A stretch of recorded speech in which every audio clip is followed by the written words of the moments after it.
people who want it. What the hell?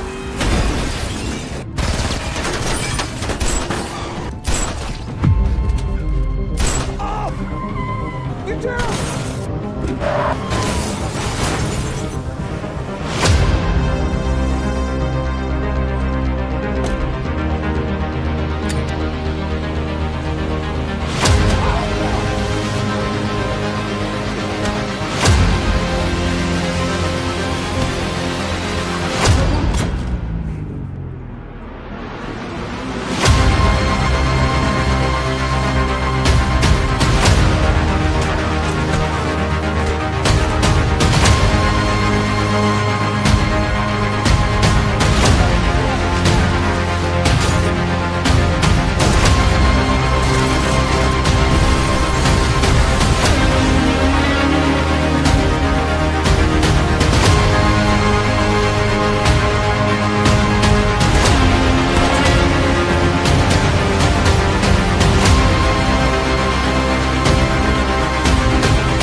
Reacher Season 3 opens in Abbotsville, Maine, where Jack Reacher rolls into town and stops by a record shop, hoping to trade some old vinyl for a little cash. It looks like a simple, quiet day at first. Just Reacher doing what Reacher does, drifting from place to place with almost nothing to his name. But that calm disappears fast when he glances outside and sees chaos explode right in the street. A beat-up Toyota pickup slams straight into a black Audi. Inside the Audi are a university student named Richard Beck and his bodyguard, John Cooper. At first, it looks like a bad crash, but Reacher quickly realizes this is no accident. The driver of the pickup is there for Richard. He grabs the young man, and to wipe away evidence, he tosses a grenade into the Audi, turning the car into a fireball. Reacher immediately moves in to help, but the kidnapper is armed with an Uzi, while Reacher only has a small revolver that is badly outmatched. The gunman sprays bullets, forcing Reacher to react quickly. In the struggle, Reacher manages to take the kidnapper down, then turns to Richard and tells him he is trying to save him, but everything is happening too fast. In the confusion, Reacher fires at the wrong moment and accidentally kills a police officer without even understanding what he has done until it is too late. Now the situation is a complete disaster. Reacher has saved the kid, but he has also just become the main suspect in a police shooting. With no time to explain himself, he throws Richard into the van and speeds away before the police can corner him. Campus police quickly get behind them, and Reacher has to push hard to shake the pursuit. Eventually, he loses them long enough to pull into a safer area, but the van is too risky now. He needs another way out. Behind a nearby property, Reacher spots a parked car. He breaks into it and starts hotwiring it, preparing to disappear on his own. Richard, terrified and desperate, begs him not to leave. He tells Reacher there is another option. If Reacher takes him home, his father can help. Richard's father, Zachary Beck, is wealthy, powerful, and connected. On the surface, he is just a rug merchant, which sounds almost ridiculous considering the mess they are in, but Richard insists his father has the resources to make Reacher vanish. Reacher weighs the situation. The police are searching for him, he has no backup, and he needs somewhere to hide. Richard's offer might be dangerous, but it is also the best chance he has, so Reacher agrees and drives him home. When they arrive at the Beck property, they are stopped at the security booth by Polly Van Hoven, an ex-military guard who is built like a wall. Reacher is used to being the biggest man in almost every room, but Polly is one of the rare people who can actually make him look smaller. Polly takes Reacher's revolver, sees that it is empty, and allows them through. Inside the estate, Reacher meets Chapman Duke, the head of security. Duke directs him to Zachary Beck's office, where Reacher finally comes face-to-face with Richard's father. Beck wants to know exactly what happened that morning, and Reacher gives him the basic version. He explains that he is in serious trouble now and needs a place to stay hidden until he can get enough money together for a fake identity and a fresh start somewhere else. Before Reacher leaves the office, he does something deliberate. He leaves his fingerprints on a glass, knowing Beck and his people will almost certainly check who he is. It is not carelessness. It is bait. A short time later, Beck calls him back, but this meeting happens in the carriage house, where Duke and Polly are already waiting. Beck makes the situation clear. Reacher has two choices. He can work for Beck, or Beck can hand him over to the authorities. Beck says he needs more muscle because someone has been attacking his operation, and Reacher has just proven he can handle himself under pressure. But Beck does not simply hire people on trust. Before Reacher gets a place in the crew, he has to prove that he can follow orders, even ugly ones. Beck gives him a test, Russian roulette.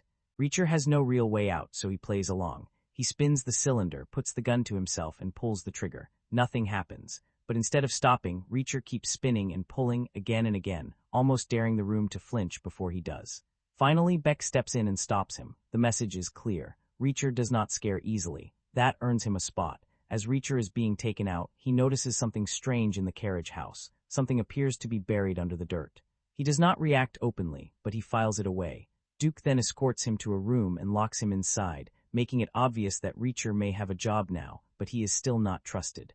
Once he is alone, Reacher searches the room from top to bottom. He checks for hidden cameras, microphones, anything that might let Beck's people listen in. After tearing the place apart and finding nothing, he removes a burner phone hidden inside the sole of his shoe. Then he calls Susan Duffy and gives her the update. He is in. The story then jumps back several days earlier, showing how Reacher got pulled into all of this. He had been walking through town when he noticed a young purse snatcher watching a woman's bag a little too closely. Reacher stepped in before the kid could make his move. Instead of destroying him, Reacher warned him, handed him a $100 bill, and sent him away with a chance to do better. Right after that, Reacher spotted someone he never expected to see again, Francis Xavier Quinn. That name means something serious to him. Quinn is not just some random face from the past. He is a man connected to Reacher's old military life, and there is unfinished history between them. Reacher tries to reach him, but Quinn disappears into a car with his driver before Reacher can get close. Reacher borrows a phone and calls the newly formed 110th Special Investigations Unit. He gets through to Officer Powell and asks him to run the license plates from Quinn's car. Powell checks, but the search comes up empty. With no immediate lead, Reacher gives Powell the address of his motel and tells him to contact him if anything turns up. Later that night, Reacher is in his motel room, minding his own business, when federal agents arrive at his door. He does not wait around to hear their pitch. He slips out through the back window with his toothbrush in hand, ready to vanish like always, but Susan Duffy is already waiting for him. Moments later, two more agents, Elliot and Villanueva, catch up as well. Reacher has no interest in being dragged into someone else's investigation, so he starts to walk away. That changes when Duffy reveals that she knows about his call to Powell. Powell sold him out, and now Duffy knows Reacher is looking for someone. Duffy explains what her team has been working on. They are investigating a rug importing business called Bizarre Bazaar, which they believe is being used as a cover for a major drug operation. A high-level Los Angeles drug dealer named Darien Prau recently traveled in for a meeting with the company's owner, Zachary Beck. The problem is Beck has been difficult to pin down, and Duffy's team still does not fully know what they are dealing with. Duffy believes Reacher may be chasing the same target, or at least someone connected to the case. But Reacher refuses to help for free. Before he tells her anything, he gives her a task. He wants her to search hospital records near Linton, Virginia, around March 13th. Specifically, he tells her to look for an Asian-American man in his 40s with a small-caliber gunshot wound to the face, someone who fell from a height and ended up in the water. Duffy is not happy about being given homework, but she follows the lead. Later, she contacts Reacher and meets him at a diner with what she has found. There is a match. The man survived, but he had no memory of what happened to him. He was discovered after washing up on shore, alive but badly damaged. Duffy gives Reacher everything she uncovered, then demands answers in return. Reacher finally tells her who the man is. Lieutenant Colonel Francis Xavier Quinn, formerly part of military intelligence. Quinn had once been accused of selling military secrets to enemy nations, making him far more dangerous than an ordinary criminal. Now Duffy starts connecting the dots. If Quinn is still alive, and if he is somehow tied to Zachary Beck, then the rug business may be only one piece of something much bigger. And if she and Reacher are both circling the same enemy, then working together might be the only way either of them gets close enough to bring the whole thing down. Reacher accepts the driving job, but the second he gets a chance, he contacts Duffy and brings her up to speed. He tells her Beck is sending him out with a truck, and they need to meet at a rest stop along the route so they can find out what exactly he is being asked to transport. Whatever is sealed in the back of that truck could be the key to understanding Beck's operation. While he is on the road, Reacher makes another call, this time to Neagley, because when Reacher needs clean information fast, there is really no better person to ask. He gives her the names Polly, Duke, and Angel, and asks her to dig into their backgrounds. Neagley immediately wants to know what kind of mess he has walked into this time, but Reacher refuses to explain. He tells her he cannot let anyone else get pulled into this case. That answer tells her plenty, even if he is not saying it out loud. Eventually, Reacher reaches the planned rest stop, where Duffy is waiting with Villanueva and Dick Grunard, a New Haven police officer who trains drug-sniffing dogs. They bring the dog around the truck, hoping it will pick up something useful, drugs, bodies, anything that can tell them what Beck is moving. But the dog gives them nothing. No reaction, no hit, no sign of narcotics or a corpse hidden inside. That leaves all of them frustrated, because the truck clearly matters, but they still do not know why. Reacher gets to work on the lock, carefully soldering it so he can open and reseal it without leaving obvious signs of tampering. While he handles that, Villanueva takes the GPS tracker to the next rest stop. If Beck's people are monitoring the truck's location, the signal needs to keep moving in a believable way so nobody gets suspicious. Duffy climbs into the truck with Reacher, and during the brief quiet moment, he tells her what he has started to suspect. Beck may not actually be the person running the entire operation. He might only be the visible face of it. If that is true, then Quinn could be the real mind behind everything. And if Quinn is pulling the strings, the danger level just changed completely. Reacher finishes the delivery and follows the instructions he is given. He exchanges the truck, takes an empty one back, and returns to the warehouse like nothing unusual happened. When he walks inside, he finds Angel there alone. That already feels wrong. Angel has been checking Reacher's movements on a map, and when he calls Reacher over, it is clear he has something on his mind. He tells Reacher they need to talk before Duke arrives to pick him up. Then Angel starts laying out what he found. He searched the minivan Reacher supposedly hotwired, but the steering column did not have the damage it should have had. There were no fresh scratches, and the floor mats did not have bits of wire insulation from stripped cables. In other words, the hotwiring story does not add up. Reacher stays calm and lies without blinking. He says he cleaned up the leftover pieces and threw them away. Angel finds that answer strange, almost funny, but not funny enough to believe it. Reacher can see it now. Angel is not just suspicious. He is close to figuring him out, and that means Reacher needs to leave immediately. But before he can create distance, Duke pulls up outside to take him back to the house. Reacher starts toward the exit, but Angel suddenly decides to stop playing games. He says out loud that he thinks Reacher is dirty, and worse than that, he thinks Reacher is working with law enforcement. Angel is about to go to Duke with it, and Reacher cannot allow that to happen. In one brutal, instant move, Reacher grabs him and slams his head down onto a metal pin, killing him on the spot. There is no long struggle, no warning, no time for Angel to shout. 1 second he is a problem. The next second he is a body. Reacher quickly drags Angel out of sight and stuffs him under a desk, though it is not exactly a masterpiece of cleanup. Outside, Duke gets tired of waiting and honking the horn, so he starts coming in. Reacher manages to step out just in time, acting like nothing happened. He tells Duke the delay was Angel's fault because the guy would not stop talking. On the drive back, Duke asks what Angel was going on about, but Reacher keeps it casual and makes it sound like meaningless complaining. He gives Duke nothing to hold on to. Back at the house, Reacher ends up in the kitchen and strikes up a little conversation with Annette, the maid. From her, he learns that she was born in Le Havre and came to Maine for school. Working for Beck is just how she is paying her way through college. It is a small detail, but Reacher notices people, especially people trapped around powerful men who may not be telling the full truth. A short time later, Duke comes back and tells Reacher that Beck wants to speak with him. Apparently, Angel left a voicemail, and Beck has questions. Inside Beck's office, the mood is different. The conversation is sharper now. Beck explains that Angel identified the pickup truck used in Richard's kidnapping. It belonged to a group Beck's people had dealt with before, but according to Beck, those men do not have anyone who matches the kidnapper Reacher described. Reacher offers a possibility. Maybe that group is growing bolder. Maybe they are expanding and used Richard as a warning shot, a way to send Beck a message, but Beck does not seem convinced. If these people really wanted to make a power move, why would they suddenly vanish afterward? Why would they stay quiet? Reacher suggests they may be waiting for the right moment to resurface. He tries to use the conversation to pull more details out of Beck, to find out who Beck fears, who he answers to, and where Quinn might fit into the picture. But Beck does not give him anything useful. He keeps his cards close. Later, Reacher calls Neagley again, and this time she has results. Polly and Angel both have military backgrounds, and both were kicked out for violent misconduct and harassment.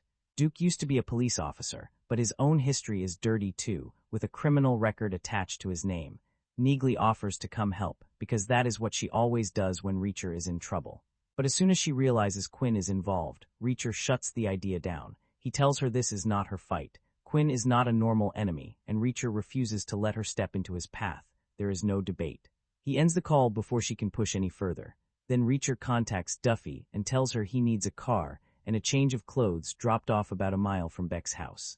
He has to get back to the warehouse before Angel's body is discovered, and he needs to clean up the mess he made before the whole operation collapses. A few hours later, Reacher sneaks out of the property. To avoid being spotted, he strips down to his underwear and swims across the water in the dark, making his way toward the meeting point where Duffy is waiting. By the time he reaches her, the situation is already moving fast, and every mistake could cost them the case. Inside the car, Reacher explains what happened with Beck and Angel. He tells Duffy they need to convince Beck that the fake kidnappers are no longer a threat, because if Beck keeps digging, the staged kidnapping could unravel. He also repeats what he has been thinking. Quinn may be more involved than they first believed. Beck might be dangerous, but Quinn could be the one directing the violence from behind the curtain. Duffy, however, is still focused on Teresa. She cannot let go of the possibility that Teresa is hidden somewhere in the warehouse, scared and waiting for help. She insists they search the place while they are there. Reacher does not argue much. But in a rare moment of honesty, he gives Duffy a glimpse into why Quinn matters so much to him. He tells her about Dominique Cole, a subordinate of his who was killed by Quinn. He does not make a speech out of it. He does not dress it up with emotion, but the name alone tells Duffy this is personal for him. Together, Reacher and Duffy head to the warehouse. Once inside, they find Angel's body exactly where Reacher left it, along with his laptop. Duffy takes the laptop, knowing it may contain tracking data, messages, records, or something that can expose the structure of Beck's operation.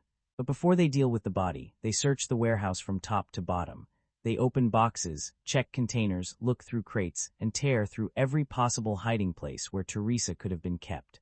They search with urgency but also with dread because every empty space makes the answer feel worse. Still, there is no Teresa, no sign of her, no proof she was ever moved there. After searching everything they can, Reacher changes focus. If they cannot find Teresa, then they at least need to use the time wisely. Angel's body is a massive liability, and if Beck's people find it, Reacher's cover is finished. So Reacher comes up with a new plan. They are going to get rid of Angel. Reacher hides Angel's body inside one of the containers, and then he and Duffy get to work. There is no time to hesitate, no room to panic.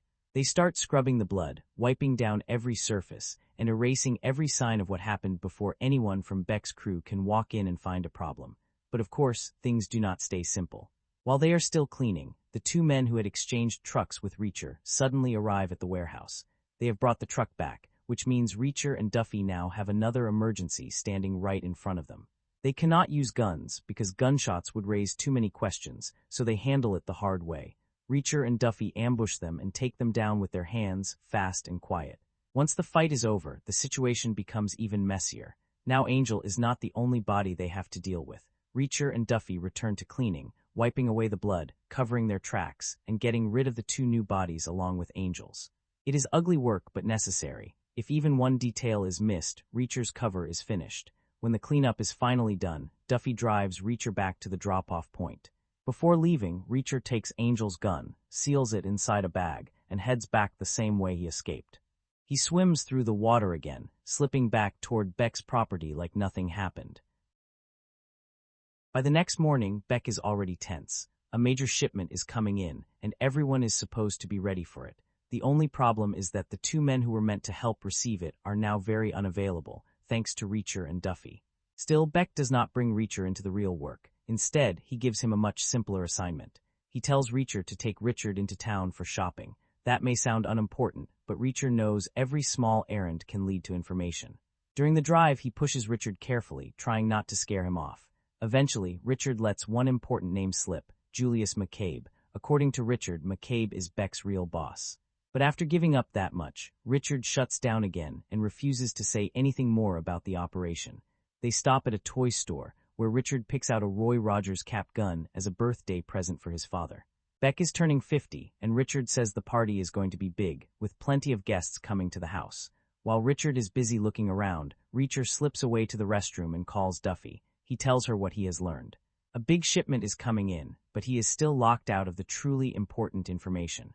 The lower-level people only know pieces, while the real secrets are kept by the men at the top. If Reacher wants access to those secrets, he needs to move higher inside Beck's circle. In other words, he needs to become Beck's new number 2. He also gives Duffy another task. He wants her to use Angel's email account to send Beck false information. The message should claim that the kidnapper's last known location is an unused DEA safe house hidden out in the woods. If Beck takes the bait, Reacher can use the setup to remove another obstacle and tighten his grip on Beck's trust. With that in motion, Duffy and Villanueva begin tracking the incoming shipment. Back in town, Richard runs into a group of university guys who start bullying him.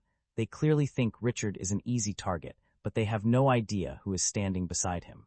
Reacher steps in and deals with them immediately, making sure they regret picking that particular moment to act tough. After that, Richard feels more comfortable around him. He buys Reacher some ice cream, and the small gesture breaks down more of the wall between them. Richard finally starts talking. He admits that McCabe is not just connected to the business. McCabe is the one controlling it. According to Richard, McCabe took over Beck's operation and now controls almost every part of their lives. Even Cooper, the bodyguard assigned to follow Richard around, was placed there to keep him under watch. The earlier kidnapping was not random either. It was carried out by Paulie under McCabe's orders. Richard explains that Beck had discovered a way to slip shipments past customs and dock managers. When McCabe learned about it, he forced his way in. He saw Beck's rug business as the perfect cover, then began using it to smuggle his own goods. Beck may still look like the man in charge, but in reality, McCabe is the one holding the leash. This changes things between Richard and Reacher. Richard has trusted him with something real now, and Reacher understands the kid is not just spoiled or scared. He is trapped.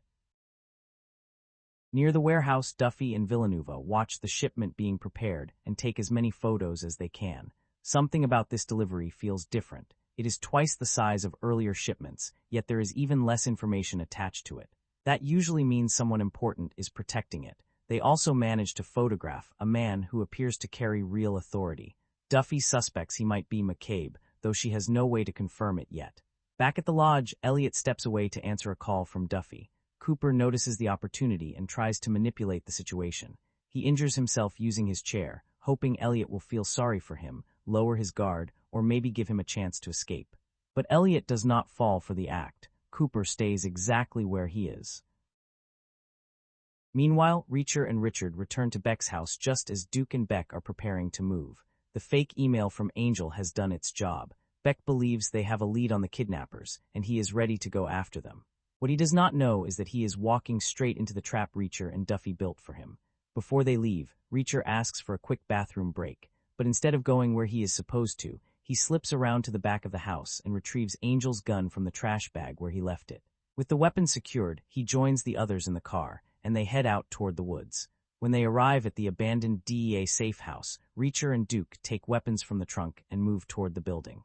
Reacher lies and says he sees 6 men inside, making it sound like the kidnappers are waiting there. They prepare to ambush the imaginary targets, but the second they enter, Reacher turns the gun on Duke. He demands to know where Teresa is being held. Duke refuses to answer, either because he thinks he can bluff his way through it, or because he is too loyal to understand the danger he is in. Reacher gives him no long speech and no second chance. When Duke stays silent, Reacher kills him right there. Now Reacher has to make the scene believable. He grabs Duke's rifle and stages the aftermath of a firefight. Then he rigs the house to explode. He cuts the gas line on the oven, puts flammable cans inside the microwave, and sets the timer, turning the place into a rough but effective bomb. Before leaving, he roughs himself up a little, making sure he looks like a man who barely escaped an ambush. Then he runs. A moment later, the safe house erupts behind him. When he reaches Beck, Reacher sells the story perfectly. He claims the attack went bad, the kidnappers were armed and ready, and Duke was killed in the fight. To make the lie even stronger, he gives Beck Angel's gun, using it as proof that Angel must have betrayed them and been working with the enemy. With Angel already missing, Duke now dead, and the 2 truck men gone too, Beck has no clean reason to doubt him. And that is exactly what Reacher wanted. Beck believes the story, completely. The plan works so well that Reacher is elevated almost immediately. With Duke gone and Angel exposed as the supposed traitor, Beck promotes Reacher to his new number 2. A few minutes later, Beck calls McCabe and fills him in on what happened. He reports Angel's betrayal, Duke's death, and the failed attempt to deal with the kidnappers, never realizing that the man standing beside him is the one controlling the entire lie. Beck tells Reacher that the call came from his boss, and the decision has already been made. Reacher is now officially Beck's new lieutenant. Just like that, Reacher has moved from suspicious outsider to one of the most trusted men in the operation. Afterward, Reacher drops Beck off and says he's going to grab some lunch, but lunch is not really the plan. Instead, he drives straight to the lodge where Duffy and the others are hiding out. When he gets there, Reacher tells Duffy what happened at the DEA safe house. He had no choice but to burn the place down, but the important part is that the plan worked. Beck now trusts him, Duke is gone, and Reacher has finally been promoted into the position he wanted. Then Reacher gives Duffy the bigger update. Beck confirmed that McCabe is the man behind the whole operation. But when Duffy shows him the photo of McCabe, Reacher instantly recognizes the face. It is not McCabe, it is Francis Xavier Quinn, the same man Reacher believed he killed years ago. Duffy becomes angry when she realizes Reacher has been holding back the full truth. She wants to know what Quinn did to make Reacher so personally involved in this case. At first, Reacher keeps his usual stone face, but eventually, he opens up and tells her what happened 12 years earlier. Back then, Reacher was working a slow, frustrating military case involving a weapons specialist named Roland Gorovsky. Gorovsky was suspected of selling classified weapons blueprints, the kind of information that could cause serious damage if it ended up in enemy hands. Sergeant Dominique Cole was assigned to assist Reacher on the investigation. She was sharp, disciplined, and extremely hardworking. She was not just there to follow orders. She was actively solving the case. In fact, Cole was the one who figured out that the document exchange was happening at a park. Gorovsky tried to trick them during the meet, but Reacher and Cole still managed to capture him. Once they interrogated him, the case took a darker turn. Gorovsky confessed that he was not acting freely. Quinn had been blackmailing him and forcing him to leak the blueprints by holding his 4-year-old daughter hostage. Private Tony Froscone also helped the investigation by bringing Quinn's phone records to Cole. Those records pointed to a connection between Quinn and a man named Sawin Kashum, a Syrian national with military ties. Reacher suspected Kashum was the buyer, the man receiving the classified secrets Quinn was selling. Reacher, Cole, and Froscone eventually arrested Kashum, bringing the case close to the finish line.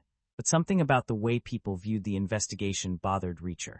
Everyone assumed he had done the heavy lifting, while Cole had simply been along for the ride.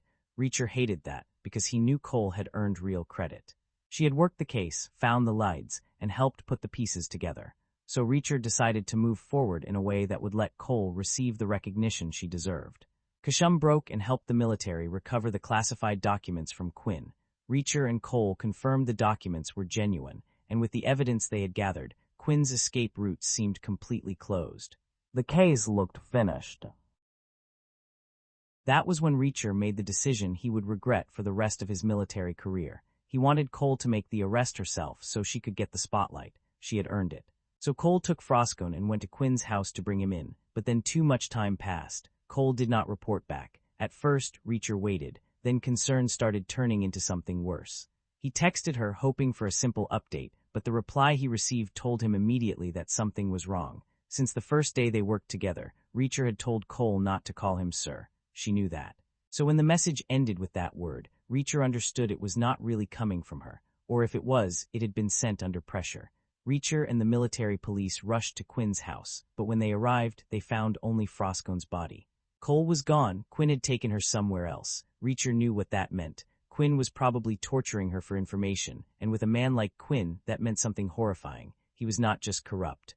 He was sadistic, unstable, and capable of cruelty without hesitation. Reacher started working through the clues and came to the conclusion that Quinn had likely taken Cole to his weekend property in Linton. He headed that way while the military worked to confirm the exact address. Once they tracked it down, Reacher reached Quinn's location, ready to end the case for good. But when he entered a barn on the property, he found the nightmare waiting for him. Dominique Cole was dead. Her body showed signs of every kind of cruelty Quinn could inflict. For Reacher, the sight was unbearable. He was furious, but underneath that anger was grief. Cole had trusted him. He had trusted her with the arrest. And now she was gone because he had wanted her to get the credit she deserved. That moment changed the case from justice to vengeance. Reacher found Quinn and dragged him to the edge of a cliff, with a violent river raging below. Then he used Quinn's own small-caliber gun and shot him in the face. The bullet should have ended it. Reacher believed Quinn was dead when he fell into the water, but the bullet had missed Quinn's brain. Somehow, Quinn survived. And now, 12 years later, he is standing at the center of this entire operation under the name Julius McCabe. After Reacher finishes telling the story, Duffy admits something of her own. She never actually paid Teresa to go undercover. Instead, she scared her with fake threats about prison time, and Teresa believed her. Now Duffy is carrying that guilt heavily. Teresa went into danger because Duffy pushed her there, and Duffy feels responsible for getting her back alive.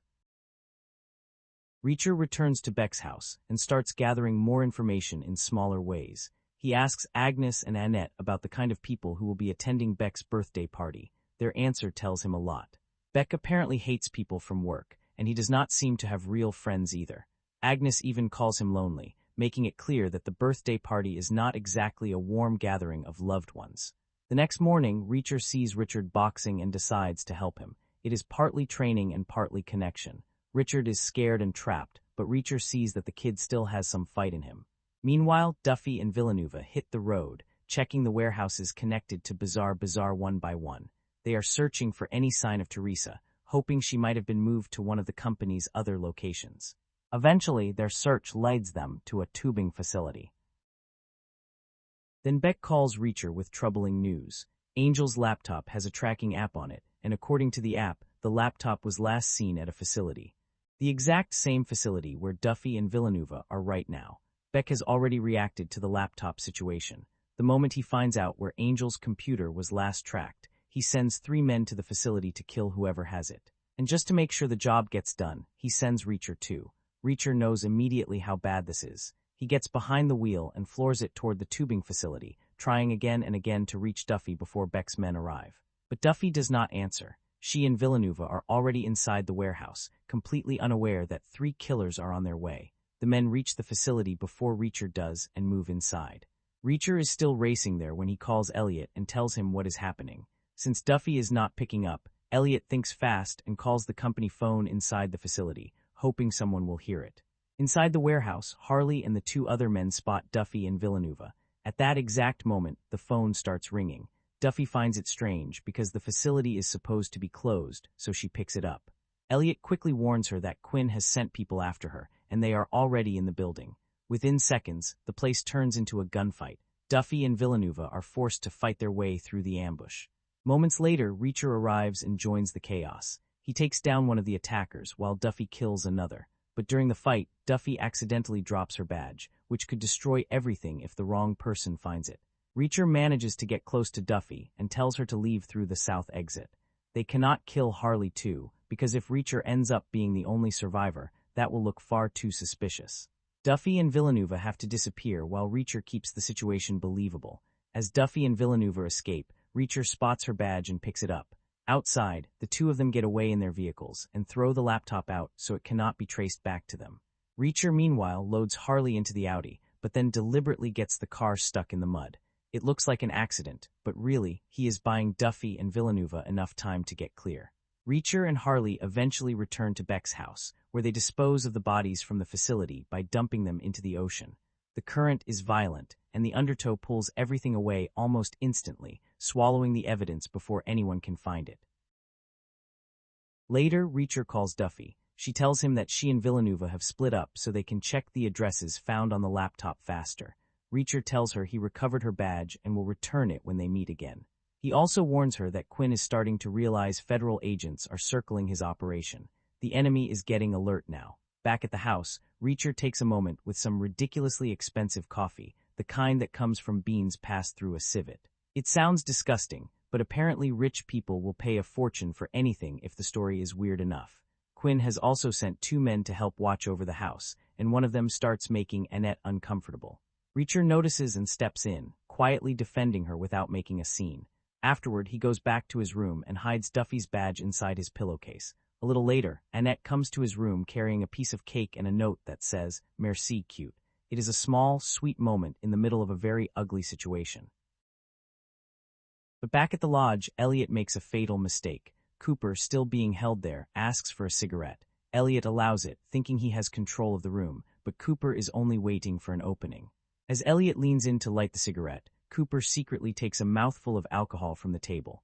Then, when Elliot gets close enough, Cooper spits the alcohol into the flame, blasting fire into Elliot's face and blinding him.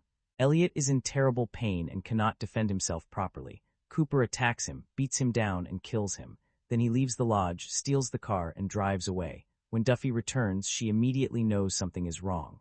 The car is missing, the door is open, and the place feels off. She goes inside and finds Elliot dead on the floor. Duffy calls Reacher right away and tells him what happened. Cooper killed Elliot, and there is a strong chance he is heading straight to Beck's mansion to expose Reacher. If Cooper gets there and talks, Reacher's cover is gone, and everything they have sacrificed so far collapses. Reacher quickly builds a plan. He needs to protect himself, stop Cooper, and make sure Elliot did not die for nothing. He calls Villanova and tells him to follow his instructions exactly. There is no room for improvising now. Meanwhile, Duffy heads to the power transformer and shoots it, blowing it out and cutting power to Beck's residence. That gives Reacher a believable excuse to leave the property. He tells Beck the outage could be caused by Angel's men and says he is going to check the road leading to the house in case someone is using the blackout as cover to sneak in. Reacher leaves to meet Villanova. But inside the mansion, Quinn is already becoming suspicious. He orders Beck to have the entire staff searched, which creates a major problem for Reacher, because Duffy's badge is still hidden in his room. Out on the road, Reacher and Villanova set up the trap. They flip Villanova's car onto its side to make it look like an accident. Reacher is counting on one thing. If Cooper drives past and sees an old man trapped in an overturned car, he will stop to check. Maybe out of instinct, maybe out of curiosity, maybe because he thinks he can use the situation. Either way, Cooper will get out of his vehicle. Back at the house, Reacher's cover comes dangerously close to falling apart when Harley enters his room to search it. The timing could not be worse, because Duffy's badge is still hidden inside the pillowcase. One wrong move, one lifted pillow, and Reacher is finished. On the road, Cooper arrives and sees the overturned car. Just as Reacher predicted, he stops and gets out to see whether the old man inside is alive. That is the opening Reacher needs. He shoots Cooper in the head, killing him before he can warn anyone. Then Reacher flips the car back over and heads back toward Beck's house, while Duffy calls the DEA and informs Elliot's father that his son is dead. When Reacher returns to the mansion, he notices that everyone has been gathered inside Beck's office. The atmosphere is tense, and Reacher starts to worry when Beck announces that there is an imposter among them. Beck says someone in the house has been working with the feds and feeding them information about the operation. Reacher feels the danger closing in, because for a moment, it sounds like they have finally figured him out. But then the truth comes out. The supposed imposter is Annette. Polly has already killed Annette, and now Reacher is ordered to get rid of her body by dumping it into the ocean. Before he can do it, Polly makes sure to remind Reacher, who has the physical upper hand in the house, by hitting him across the face. Reacher takes it, because right now, blowing his cover over pride would be a stupid move. But Annette's death hits differently. She was not just another person caught in the middle. She had been undercover. After dealing with the body, Reacher contacts Duffy and tells her what happened. The maid was ATF, and now she is dead. But the tragedy also helps him make the final connection. Reacher tells Duffy he has figured out what Quinn's operation is really moving. It is not drugs, it is guns. Not ordinary street weapons either, but expensive, high-quality firearms that are difficult to trace. Reacher lays out the pieces for Duffy. Beck hired a mechanic. There was also an undercover gun tester involved. One of the locations found on Angel's laptop was connected to a lubricant company, which now makes perfect sense. The weapons needed to be cleaned, tested, and kept in perfect condition before being handed over to buyers. They already knew Quinn had a major sale coming up. Now they know what he is actually selling. The next morning, Beck comes to Reacher's room with new instructions. He says both of them have been summoned to the warehouse, and this meeting is only for them. That detail immediately tells Reacher this is important. Before leaving with Beck, he heads into the bathroom and calls Duffy to brief her. He tells her Quinn is the one who called them in. Duffy warns him not to do anything reckless. She wants him to keep his phone on so they can listen in and gather whatever evidence they can. For Reacher, though, this is bigger than surveillance. He is finally about to stand in front of Quinn again. And now he will find out whether Quinn's memory loss is real or just another act. Reacher and Beck arrive at the warehouse, while Duffy and Villanova quietly set up outside to watch the place. Inside, Reacher sees the operation in motion. Guns are being inspected, checked, and packed into crates. It is no longer a theory. Quinn's business is right in front of him. Beck asks Reacher if he is ready to meet the boss. Reacher answers that he has been waiting for this for a long time, and with that, he pulls a gun from his waistband. When Reacher finally comes face-to-face with Quinn, one thing becomes clear. Quinn really does not remember him. The amnesia is genuine. He has no idea that the man standing in front of him is the same man who once shot him and threw him into a river. Quinn is furious with Beck over the recent failures, and he takes that anger out on him verbally. But he does not kill Beck because Beck still has a role to play. The clients expect Beck to be present at the transaction, so for now, Beck gets to stay alive. Quinn rips into him for the mistakes, but interestingly, he seems impressed with Reacher. From Quinn's point of view, Reacher has saved the operation more than once, and that makes him useful. Then Reacher notices something being carried inside. It is a dress. Quinn casually confirms that the dress is for Teresa. That gives them two pieces of news at once. The good news is that Teresa is still alive. The bad news is much worse. Quinn plans to use her as part of the deal, almost like a bonus offering to keep the buyers satisfied after all the delays. To Quinn, Teresa is not a person. She is leverage. While all of this is happening inside, Terekhov and his men arrive outside the warehouse. Harley brings a bag of cash out to Terekhov's car. Terekhov is the man Quinn borrowed money from, and now Quinn is under pressure from him. Not only has Quinn been slow in paying the money back, but the gun sale is also behind schedule. Terekhov is not just some angry investor. He is a powerful Russian mafia figure, the kind of man even Quinn has to treat carefully.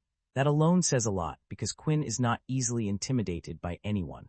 Terekhov eventually drives away, and Quinn gives fresh orders to his men. He wants them to find out who has been investigating his operation and eliminate them.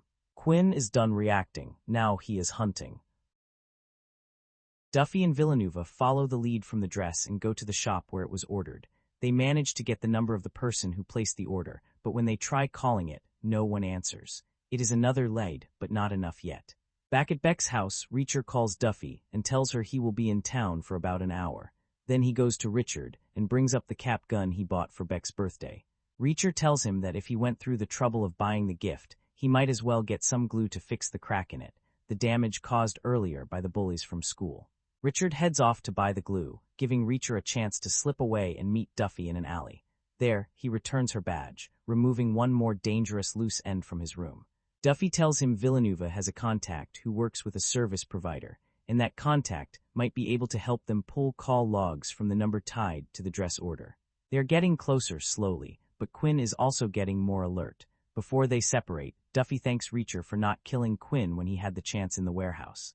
She knows how personal this is for him, and she understands how hard it must have been to stand in front of the man who murdered Dominique Cole and not pull the trigger.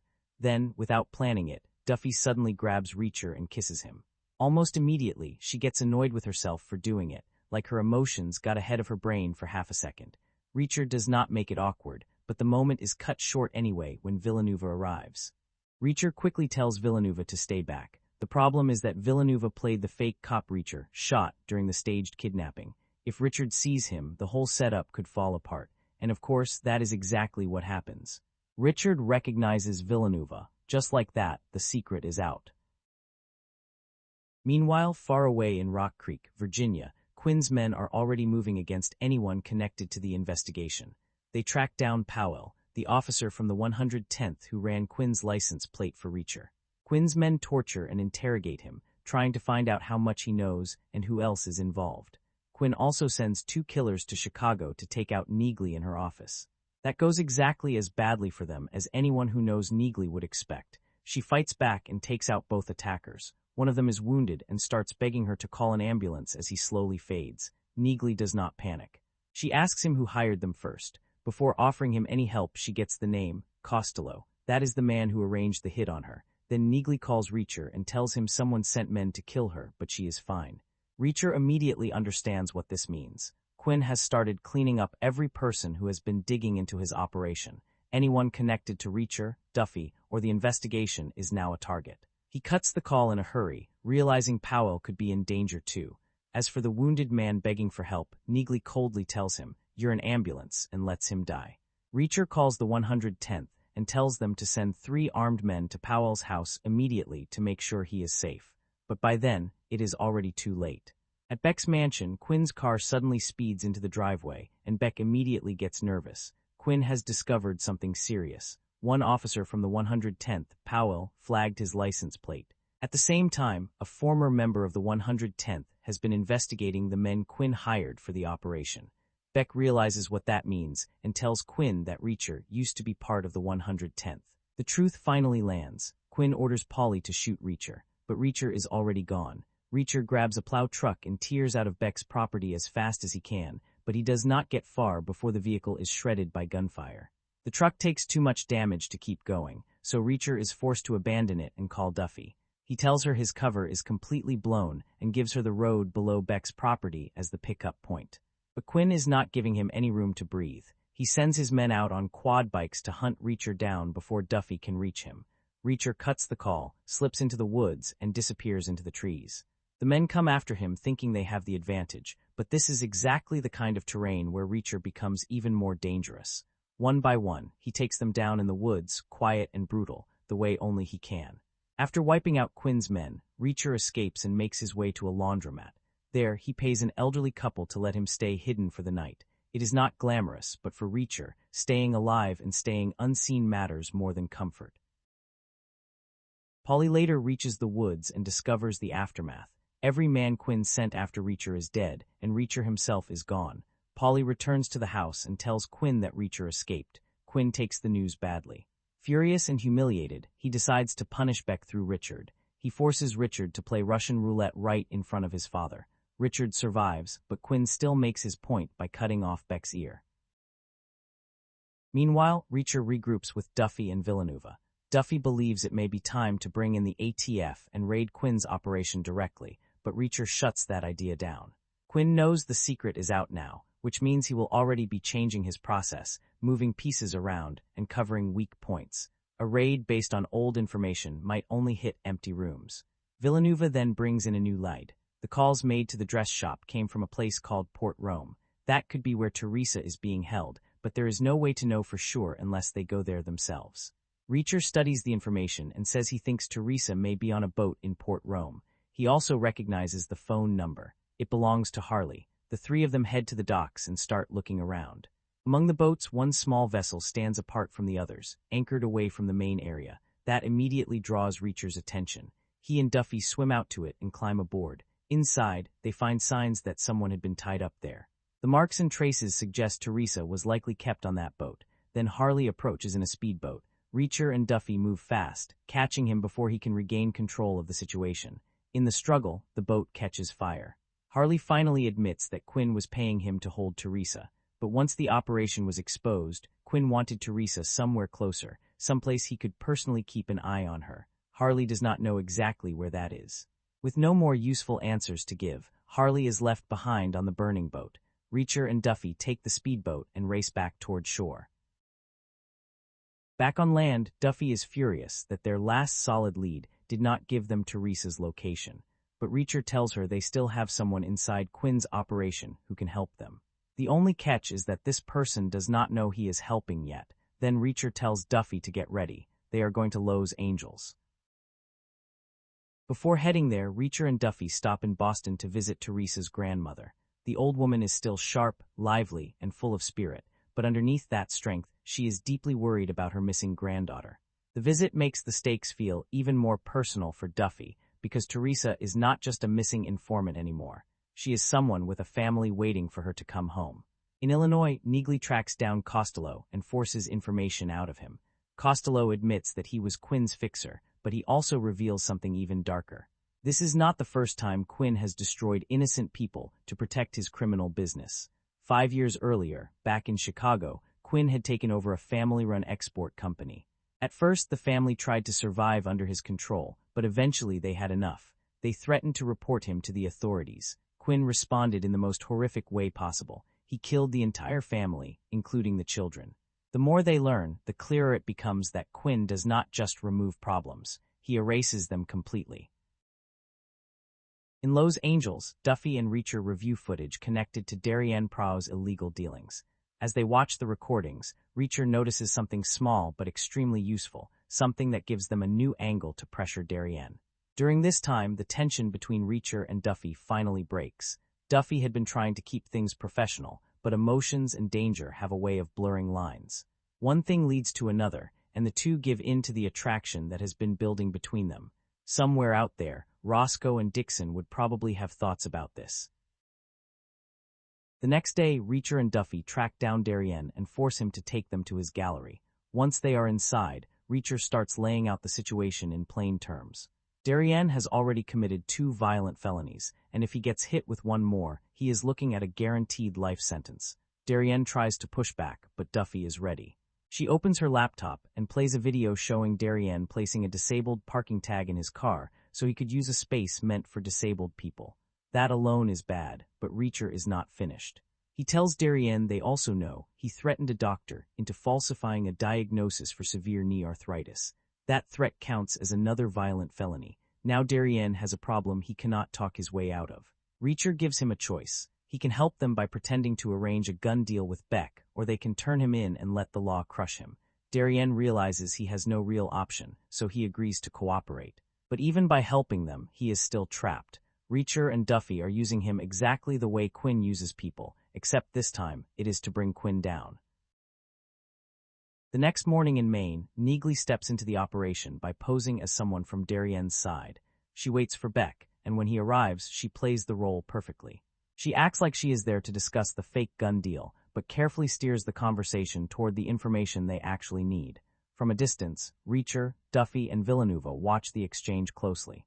Neagley tells Beck that Reacher may be his only real chance of surviving this. If Beck wants to get out from under Quinn and protect Richard, he needs to trust Reacher and give him the details of the major buy.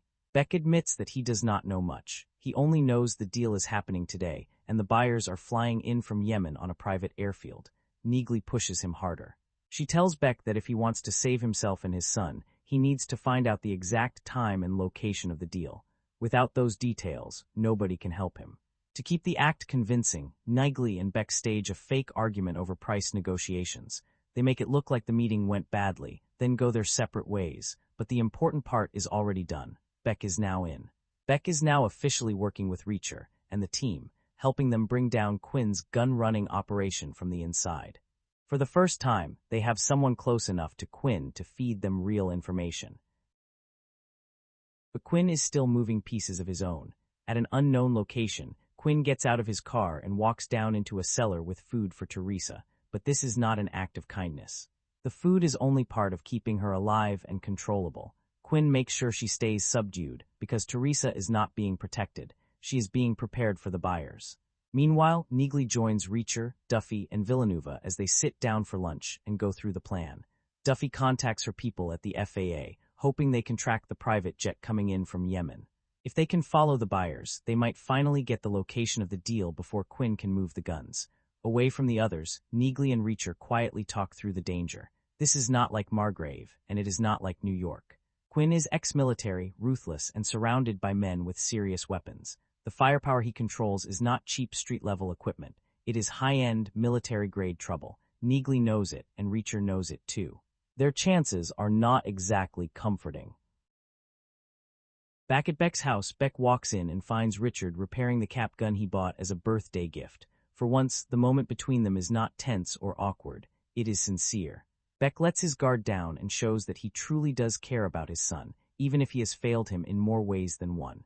He apologizes for being a bad father, especially after Richard's mother died, admitting he was not there for him the way he should have been. Richard gives him the cap gun, and the two of them embrace. It is a rare soft moment in a house built on fear. Then Duffy's FAA contact comes through with the information they need. The buyer's plane has been located. Neagley picks up the trail and follows them as they leave the airport and head toward an upscale inn and spa. At the same time, Beck meets Quinn in his office and tries to push him for details about the deal. Quinn does not give answers easily, but Beck keeps pressing. Eventually, Quinn gives him just enough. The buy is happening at the salvage yard at 9 o'clock that night, right in the middle of Beck's birthday party. It is the perfect cover. While the house is filled with guests, noise, and celebration, Quinn can move the guns somewhere else without drawing attention. Neagley keeps watching the buyers at the hotel, while Reacher receives a call from Beck confirming the time and place. Beck is putting everything on Reacher now. He is trusting him to stop Quinn and somehow get both him and Richard out alive. Reacher passes the information to Duffy and Villanueva, but the mood quickly turns tense when Duffy says they should bring in the ATF. From her point of view, they cannot take down an entire gun-running operation on their own, especially not one run by Quinn. Reacher refuses immediately. For him, this is not just about the case. If the ATF comes in and takes control, Reacher may lose his chance to make Quinn pay for what he did to Dominique Cole. Duffy understands that pain, but she also sees how dangerous it is. The argument gets heated, and Reacher eventually storms off, claiming he is going for coffee. Duffy and Villanueva realize they are out of options. Whether Reacher likes it or not, the ATF needs to know, so they take the case to them. The meeting goes badly almost from the start. Duffy is angry because the ATF wants to push her team out after all the work they have done. The ATF, on the other hand, is furious that they were brought in this late, with a major weapons deal happening that same night. After a lot of shouting and pressure from both sides, they reach a compromise. The ATF will lead the bust at the salvage yard and handle the follow-up investigation. Duffy's team will not be allowed to engage. They are ordered to stay inside the ATF surveillance van and watch. Reacher is absolutely not on board with this arrangement, but Duffy and Villanueva do not have much choice. As night falls, Beck continues preparing for the birthday party. He helps Richard with his bow tie, trying to hold onto the comm before everything breaks apart. But their moment is interrupted when Quinn storms in and pulls Beck away, sending him to the salvage yard. Outside the salvage yard, the ATF moves into position, waiting for the weapons deal to begin. Inside the surveillance van, Duffy and Villanueva watch the area carefully. Then they see Reacher step out and walk straight toward the trunk of Duffy's car. He opens it and pulls out a sniper rifle. It turns out Reacher did not really go out just for coffee earlier. He went and bought himself a rifle. Duffy follows him outside, ready to stop him, but the second she sees the look on his face, she knows it is pointless. Reacher has already made up his mind. She sighs and returns to the van, knowing there is no talking him down now. Soon, a convoy of bizarre trucks and 2 black cars rolls into the salvage yard. Reacher takes position with the rifle and calls Neagley. He tells her that after this is over, she needs to erase every connection between herself and him. Whatever he is about to do will make him look like enemy number 1 to the government. Then something feels wrong. Reacher tells Neagley the buyers have arrived, but she immediately corrects him. She has been following the real buyers ever since they left the inn. That means the people arriving at the salvage yard are not the buyers at all. Reacher realizes it instantly. They have been played. The salvage yard is not the real deal site. It is a trap. The actual buyers are heading straight to Beck's house, and Neagley is the only one still on them. Reacher tells Neagley to keep following the real buyers while he figures out how to recover from the mistake. There is no time for a full explanation. He trusts her to understand the situation and keep moving. At the salvage yard, Beck steps out of his car and sees the same thing Reacher has already figured out. The buyers are not there. He has been set up too. Then everything explodes into action. Reacher starts picking off Quinn's men from his position, and the scene turns into a full shootout between Quinn's people and the ATF. Duffy and Villanueva cannot sit still anymore.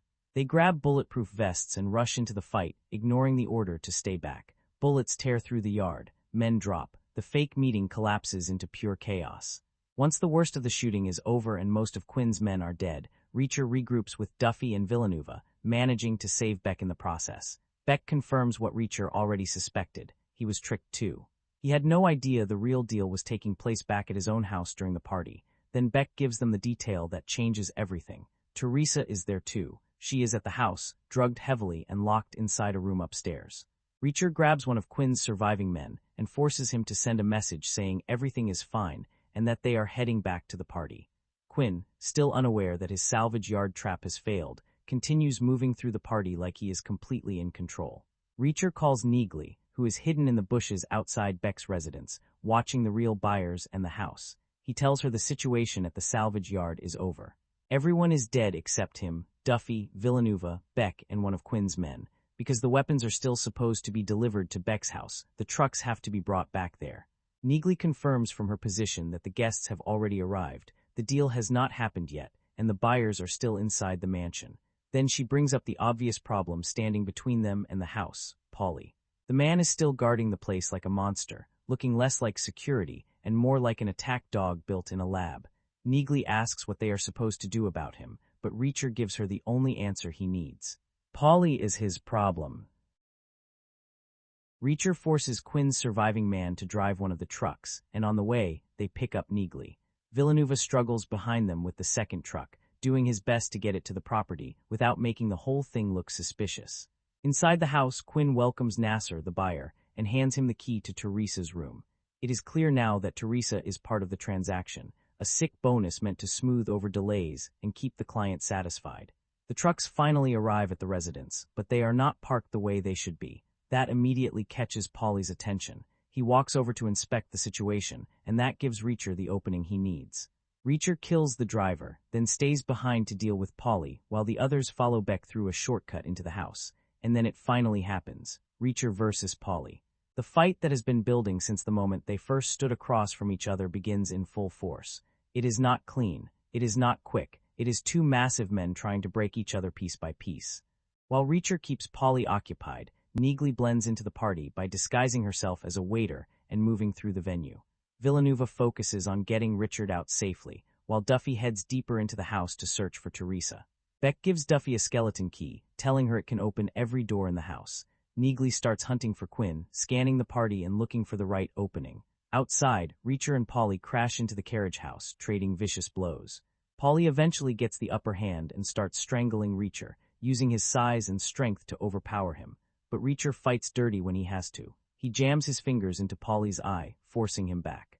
Their struggle knocks over a wooden support beam, and suddenly hundreds of pounds of fertilizer come crashing down on both of them, burying them under the mess. Inside the house, Villanueva searches for Richard but runs into one of the waiters. He corners the man in the bathroom, but the waiter is not as helpless as he looks. A fight breaks out, forcing Villanueva to handle his own problem while everything else falls apart around him. Back in the carriage house, Polly claws his way out from under the fertilizer first. He wraps a chain around Reacher's neck and hoists him up, hanging him from the wooden ceiling. Then Polly walks away, assuming Reacher is finished. But Reacher does not finish that easily. Fighting through the pain and lack of air, he forces himself to move, rips the pulley loose from the ceiling and drops back down. He survives barely, but he is still in the fight. Richard hears noise from the bathroom and rushes in, where he finds Villanueva alive, bloody, and victorious. It is not pretty, but Villanueva got the job done. Outside, Reacher and Polly collide again, both of them exhausted but too stubborn to stop. The fight spills toward the water, near the same area Harley used to dispose of bodies. Even in the ocean, they keep trying to kill each other. The current drags them under, pulling them farther out, but Reacher manages to land a brutal punch straight to Polly's throat. Polly freezes, stunned and unable to recover, and the water swallows him as he sinks into the dark. Reacher fights his way back to shore while Duffy continues searching for Teresa. Neagley, still trying to locate Quinn, draws attention from a waiter who notices she is acting suspiciously. She talks her way out of it, but when she gets back to where Quinn was, he is gone. He must have realized something is wrong. The feds are close, the operation is exposed, and now the deal has to happen immediately. As Reacher approaches the house, Polly somehow comes back one more time. He is battered, half-dead, and still not smart enough to quit. Reacher leads him toward the guardhouse, where he quietly removes a bullet from the chamber of Polly's automatic weapon. Polly grabs the gun, thinking he finally has control. He pulls the trigger. But instead of firing properly, the weapon backfires, blasting shrapnel into his throat. This time, Polly does not get up again. He is dead for good. Duffy finally reaches Teresa's room and waits inside, hidden and ready. When Nasser enters, she catches him at gunpoint. At the same time, Reacher storms into the barn where the weapons are being stored. He grabs a shotgun and starts tearing through Quinn's men, dropping them one after another. The gunfire echoes through the property and alerts everyone. For Duffy, the chaos becomes the perfect chance to act. She takes out Nasser and his bodyguard, then gets Teresa moving before anyone can stop her. Reacher is fully unleashed now. He cuts through Quinn's men with no hesitation, turning the weapons barn into a battlefield. The panic spreads from the barn to the party, and Quinn realizes the whole deal is collapsing. In desperation, he shoots the client's men, sending the guests into a full panic. Duffy uses the confusion to get Teresa out safely, while Neagley keeps Quinn busy in a firefight. Villanueva tries to guide Richard toward another exit, but Quinn intercepts him and drags him into the office. That is when Beck rushes in, aiming Richard's cap gun at Quinn. For one brief second, Beck looks ready to stand up to the man who has ruined his life, but the epoxy holding the toy gun together has not dried properly, and the barrel starts falling apart. Quinn notices immediately. He raises his real weapon and unloads into Beck, killing him in front of Richard. But while Quinn is focused on shooting Beck, Richard grabs an Uzi and sprays the room with bullets, forcing Quinn to retreat. Quinn runs for the exit, but Reacher is already after him. Just as Quinn gets outside, Tarakov and his men arrive, surrounding him. Reacher tells Tarakov that he has unfinished business with Quinn, but Tarakov threatens him, making it clear he is not interested in Reacher's personal revenge. Then Reacher's friends step out, leveling the situation. Neagley appears with the money taken from Nasser's men and offers Tarakov a simple deal: take the cash and walk away. Leave Quinn behind. The Russians accept. Money beats loyalty, especially when Quinn has already caused them enough trouble. Tarakov and his men disappear, leaving Quinn completely alone. Now it is just Reacher and Quinn, exactly the way it was always supposed to end. Quinn still does not recognize him at first, but then Reacher says Dominique's name. The moment Quinn hears it, the memories return. He finally understands who Reacher is and why he has come all this way. Reacher does not waste the moment. With a cold smirk, he pulls the trigger and blows Quinn's face apart. This time, he makes sure the caliber is not too small. The next morning, the police arrive to clean up what is left of the nightmare. Quinn's operation is finished, Teresa is alive, and Beck's house is no longer a prison. Before leaving, Reacher gives Richard the one thing he has wanted all along: freedom. Richard drives away from his father's house with a bag full of cash beside him and a real chance to start over on his own terms. In the aftermath, Duffy's career with the DEA comes to an end. She loses her job, but she does not seem broken by it. In a way, she is ready to step away, not just from the agency, but from Reacher too. Whatever was between them had its moment, but now the case is over, and so is that chapter. Still, she can leave with one thing intact: they did what they came to do. Villanueva also reaches his own ending. After everything he has survived, he finally decides it is time to stop chasing monsters and start living the life waiting for him at home. Retirement no longer feels like giving up. It feels like something he has earned, especially with his wife still there to share it with him. Duffy then takes Teresa back to her grandmother's house, bringing her to the one place where she can finally feel safe again. After being used, hidden, drugged, and dragged through Quinn's nightmare, Teresa is free. Her grandmother gets her back alive, and for Duffy, that matters more than any badge ever could. And as for Reacher, there is nothing left holding him in place. The job is done. Quinn is gone. Richard has his freedom. Teresa is safe. So Reacher does what he always does when the dust settles. He moves on. Before leaving, he finds a beautiful motorcycle sitting in Beck's garage and decides it is exactly the kind of ride he needs. No long goodbye, no big speech. Just Reacher climbing onto the bike, starting the engine, and riding off down the road, disappearing into the distance the only way he knows how. The best thing I can say about Reacher Season 3 is that it feels like the show remembered what made people show up in the first place. Season 2 wasn't unwatchable, not at all. There were still fights, still one-liners, still Alan Ritchson walking into rooms like a brick wall with a passport, but something felt slightly off. The story became bigger, the team dynamic took over more than expected, and Reacher himself sometimes felt like one part of a larger machine instead of the engine driving the whole thing. Season 3 fixes a lot of that. This time, the show pulls him back into the kind of setup that suits him best. One dangerous situation, one criminal world, one mystery slowly tightening around him, and Reacher standing right in the middle of it, figuring things out his own way. That is where the character works, not when he is surrounded by too many equally capable people, not when the show tries to stretch itself into something broader than it needs to be. Reacher is at its strongest when he walks into a mess, reads the room better than everyone else, and starts dismantling the problem piece by piece. And that's why Season 3 feels like a return to form.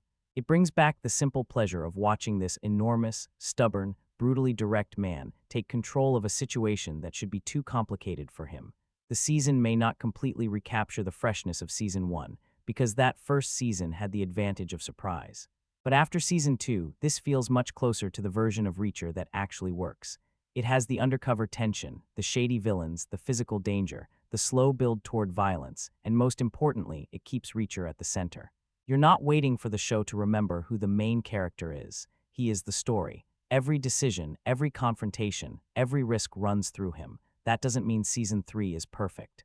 Some parts still feel a little stretched, and there are moments where the writing explains more than it probably needs to, but the core formula is back, the confidence is back. The sense that Reacher is both the smartest guy in the room and the last person you'd ever want to fight is back. And honestly, that's enough to make this season feel like the show getting back on track. It's almost impossible to talk about Reacher Season 3 without bringing up the first two seasons, because that comparison hangs over nearly every episode. Season 1 set a standard that was surprisingly high. A lot of people went into the series expecting nothing more than another straightforward action show. Instead, it delivered a smart mystery, memorable characters, and a version of Jack Reacher who relied just as much on observation and deduction as he did on brute force. It felt fresh, confident, and knew exactly what kind of story it wanted to tell. Then came Season 2, and reactions became much more divided. Some viewers still had a great time with it, while others felt the series had drifted away from what made the first season so enjoyable. The scale became larger, the focus shifted, and for many, the balance wasn't quite the same anymore. It wasn't necessarily a bad season, it just didn't leave the same impression. That's what makes Season 3 interesting. Rather than trying to reinvent the formula again, it feels like the series takes a step back and asks a much simpler question: what worked before? Instead of constantly chasing bigger stakes or trying to outdo itself, it leans back into the elements that originally made Reacher such an easy show to get invested in. That doesn't mean everyone agrees on where it lands. Some viewers still believe nothing has matched the quality of Season 1 and probably never will.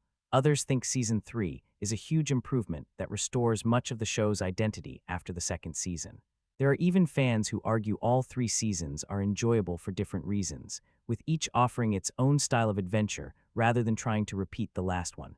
Honestly, I can understand all of those perspectives. Season 1 still has an edge because everything felt new. We were getting to know Reacher, discovering how he thinks, and watching him solve problems in ways that made him feel different from the average action hero. That first impression is difficult for any follow-up season to recreate. Season 2 expanded the world, but in doing so, it inevitably changed the rhythm of the series. For some people, that evolution worked. For others, it diluted the simplicity that made the original so effective. Season 3 finds itself somewhere between those two experiences. It doesn't completely recapture the magic of the debut season, but it also avoids repeating many of the choices that made the previous season more divisive. Instead, it settles into a version of the show that feels familiar without simply copying what came before. That's probably its biggest success. It understands that audiences weren't looking for a completely different Reacher. They just wanted the version of the character that made them fans in the first place, and for the most part, Season 3 delivers exactly that. One of the biggest reasons Season 3 feels more focused is the story it's adapting.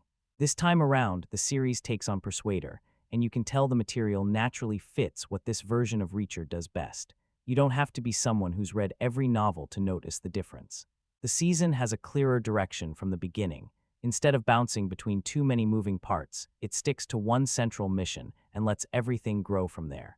That gives the story a stronger sense of purpose, and it keeps the momentum steady without feeling like it's constantly changing gears. For longtime readers, there's another reason to appreciate it.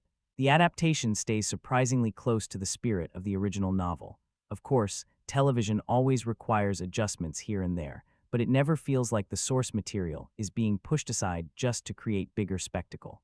The core ideas, the major setup, and the overall journey remain recognizable.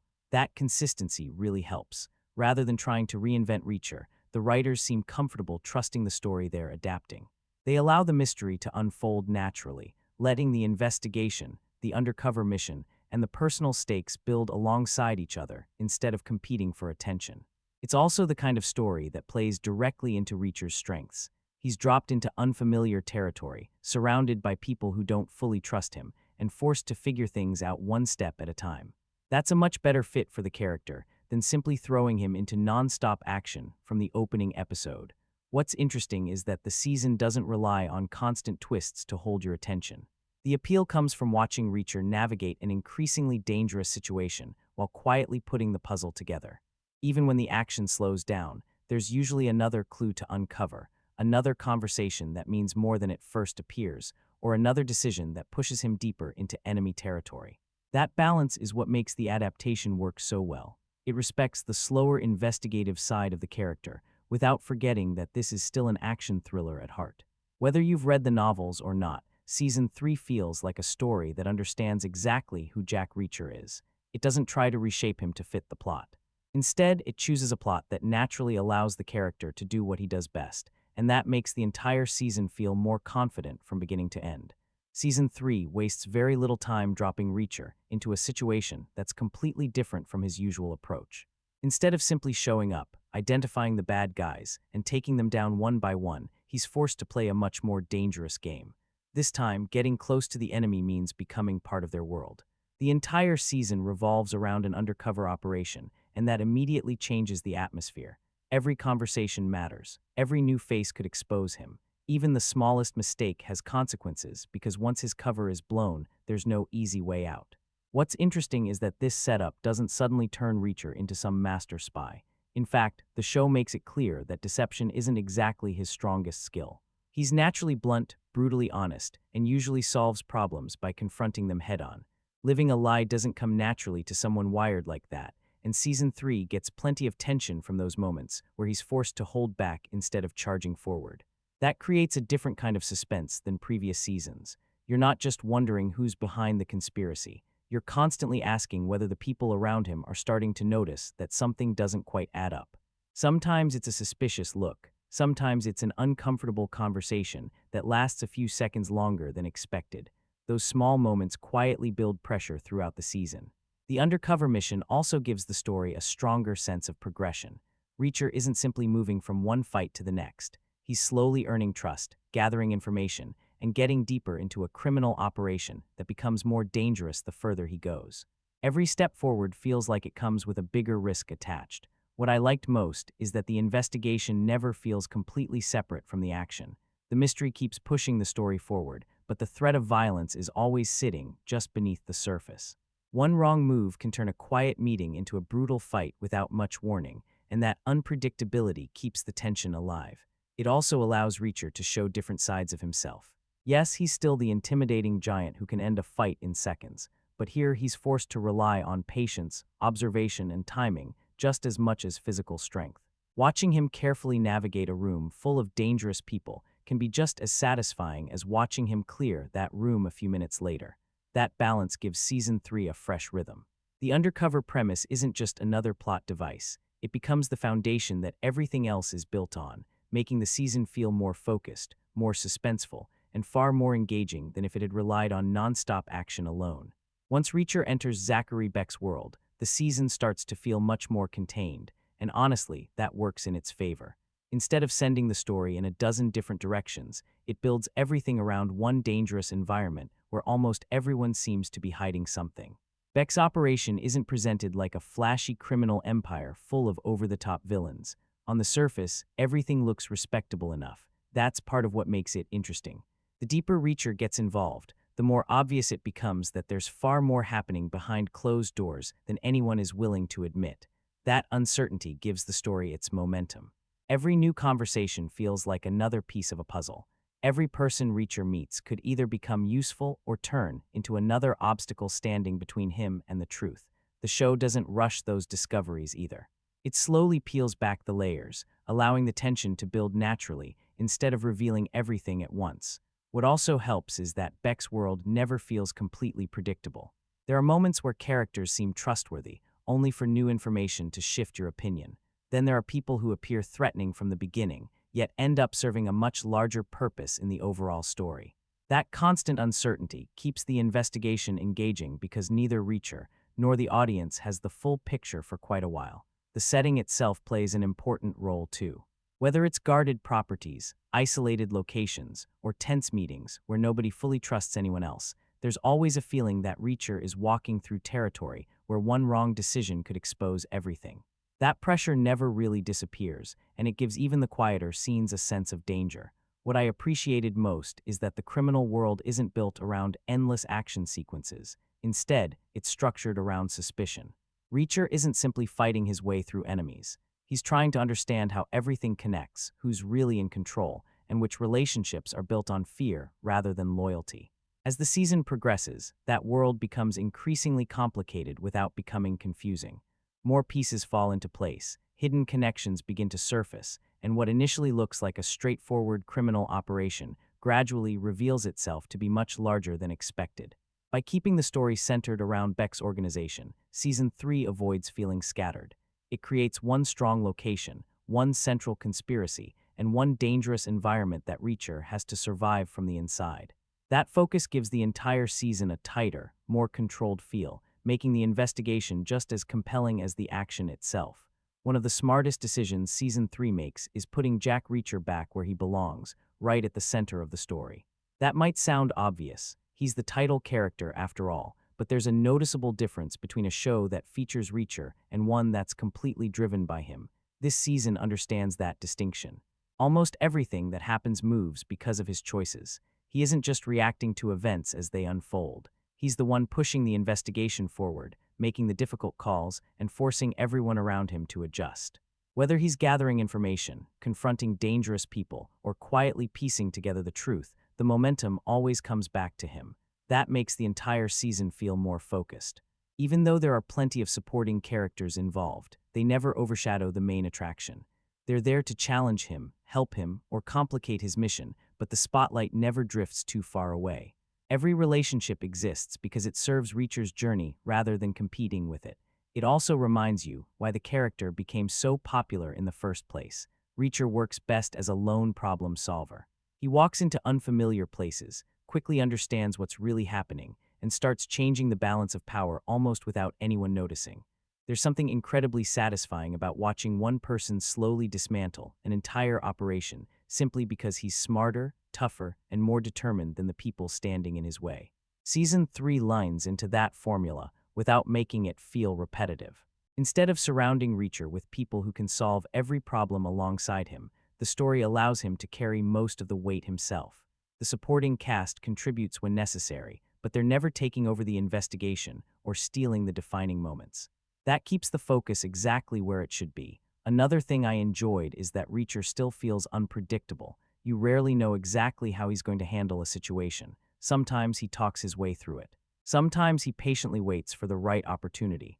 And sometimes he ends the conversation with a single punch. That unpredictability gives even simple scenes a little extra tension because you know he's always thinking a few steps ahead.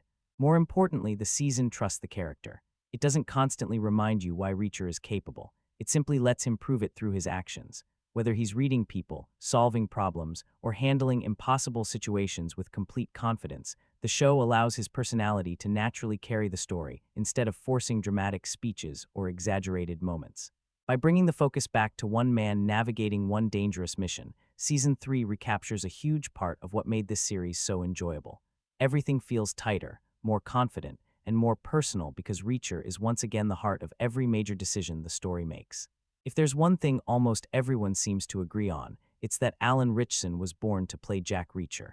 By the time you reach Season 3, it doesn't even feel like you're watching an actor trying to become the character anymore. He just is Reacher. The confidence, the calmness, the intimidating presence, it all feels completely natural. You never question whether he belongs in the role because every scene reinforces that he does. Of course, the physical side is impossible to ignore. Reacher has always been described as an absolute giant, and Ritchson finally brings that image to life. He walks into a room and immediately changes the atmosphere without saying a word. The camera doesn't have to convince you that people would be intimidated by him. It happens automatically. His size isn't treated like a gimmick either. It's simply part of who the character is, and the show uses it naturally instead of constantly drawing attention to it. But if physicality were the only requirement, the character wouldn't work nearly as well. What really impressed me is how Ritchson balances that enormous presence with a surprisingly restrained performance. Reacher rarely wastes words. He isn't constantly delivering dramatic speeches or trying to dominate every conversation. Most of the time, he's quietly observing the people around him, reading situations before anyone else does, and speaking only when he actually has something worth saying. That restraint gives the character confidence. There's also a dry sense of humor running through his performance that keeps Reacher from becoming too serious. It's never forced, and the show doesn't stop everything just to land a joke. Instead, it comes through small reactions, subtle expressions, or matter-of-fact comments that somehow become funny simply because of how naturally he delivers them. Season 3 also gives Ritchson opportunities to show different sides of the character. During the undercover mission, he has to appear convincing without looking comfortable. Reacher isn't a polished liar, and Ritchson plays that awkward balance really well. You can almost feel the character forcing himself to act in ways that don't come naturally, which creates tension without needing long explanations. Then when everything inevitably falls apart, he switches straight back into the version of Reacher everyone came to see. Calm, decisive, and completely in control, even when the situation around him is anything but. That's what makes the performance so enjoyable. It isn't built on one note. Yes, he's physically intimidating. Yes, he can destroy almost anyone in a fight. But underneath all of that, there's intelligence, patience, quiet confidence, and just enough humanity to stop him from feeling like an unstoppable action machine. Season 3 doesn't ask Alan Ritchson to reinvent the character. Instead, it gives him another opportunity to prove why he was the right choice from the very beginning. After 3 seasons, it's hard to picture anyone else stepping into Reacher's boots and making the role feel this effortless. One thing Season 3 lanes into more confidently than ever is the simple fact that Jack Reacher doesn't look like everyone else. He walks into a scene, and before he says a single word, the balance of power has already shifted.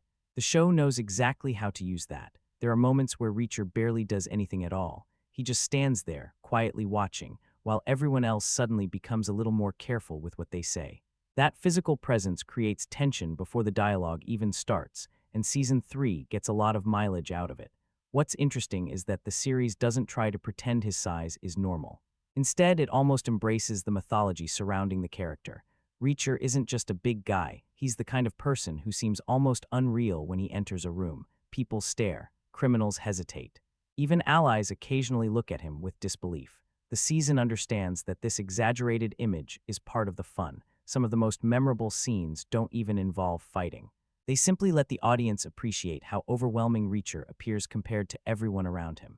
Whether he's walking through a heavily guarded property, standing face-to-face with armed criminals, or emerging from a dangerous situation without looking remotely intimidated, the show constantly reminds you that this isn't an ordinary action hero.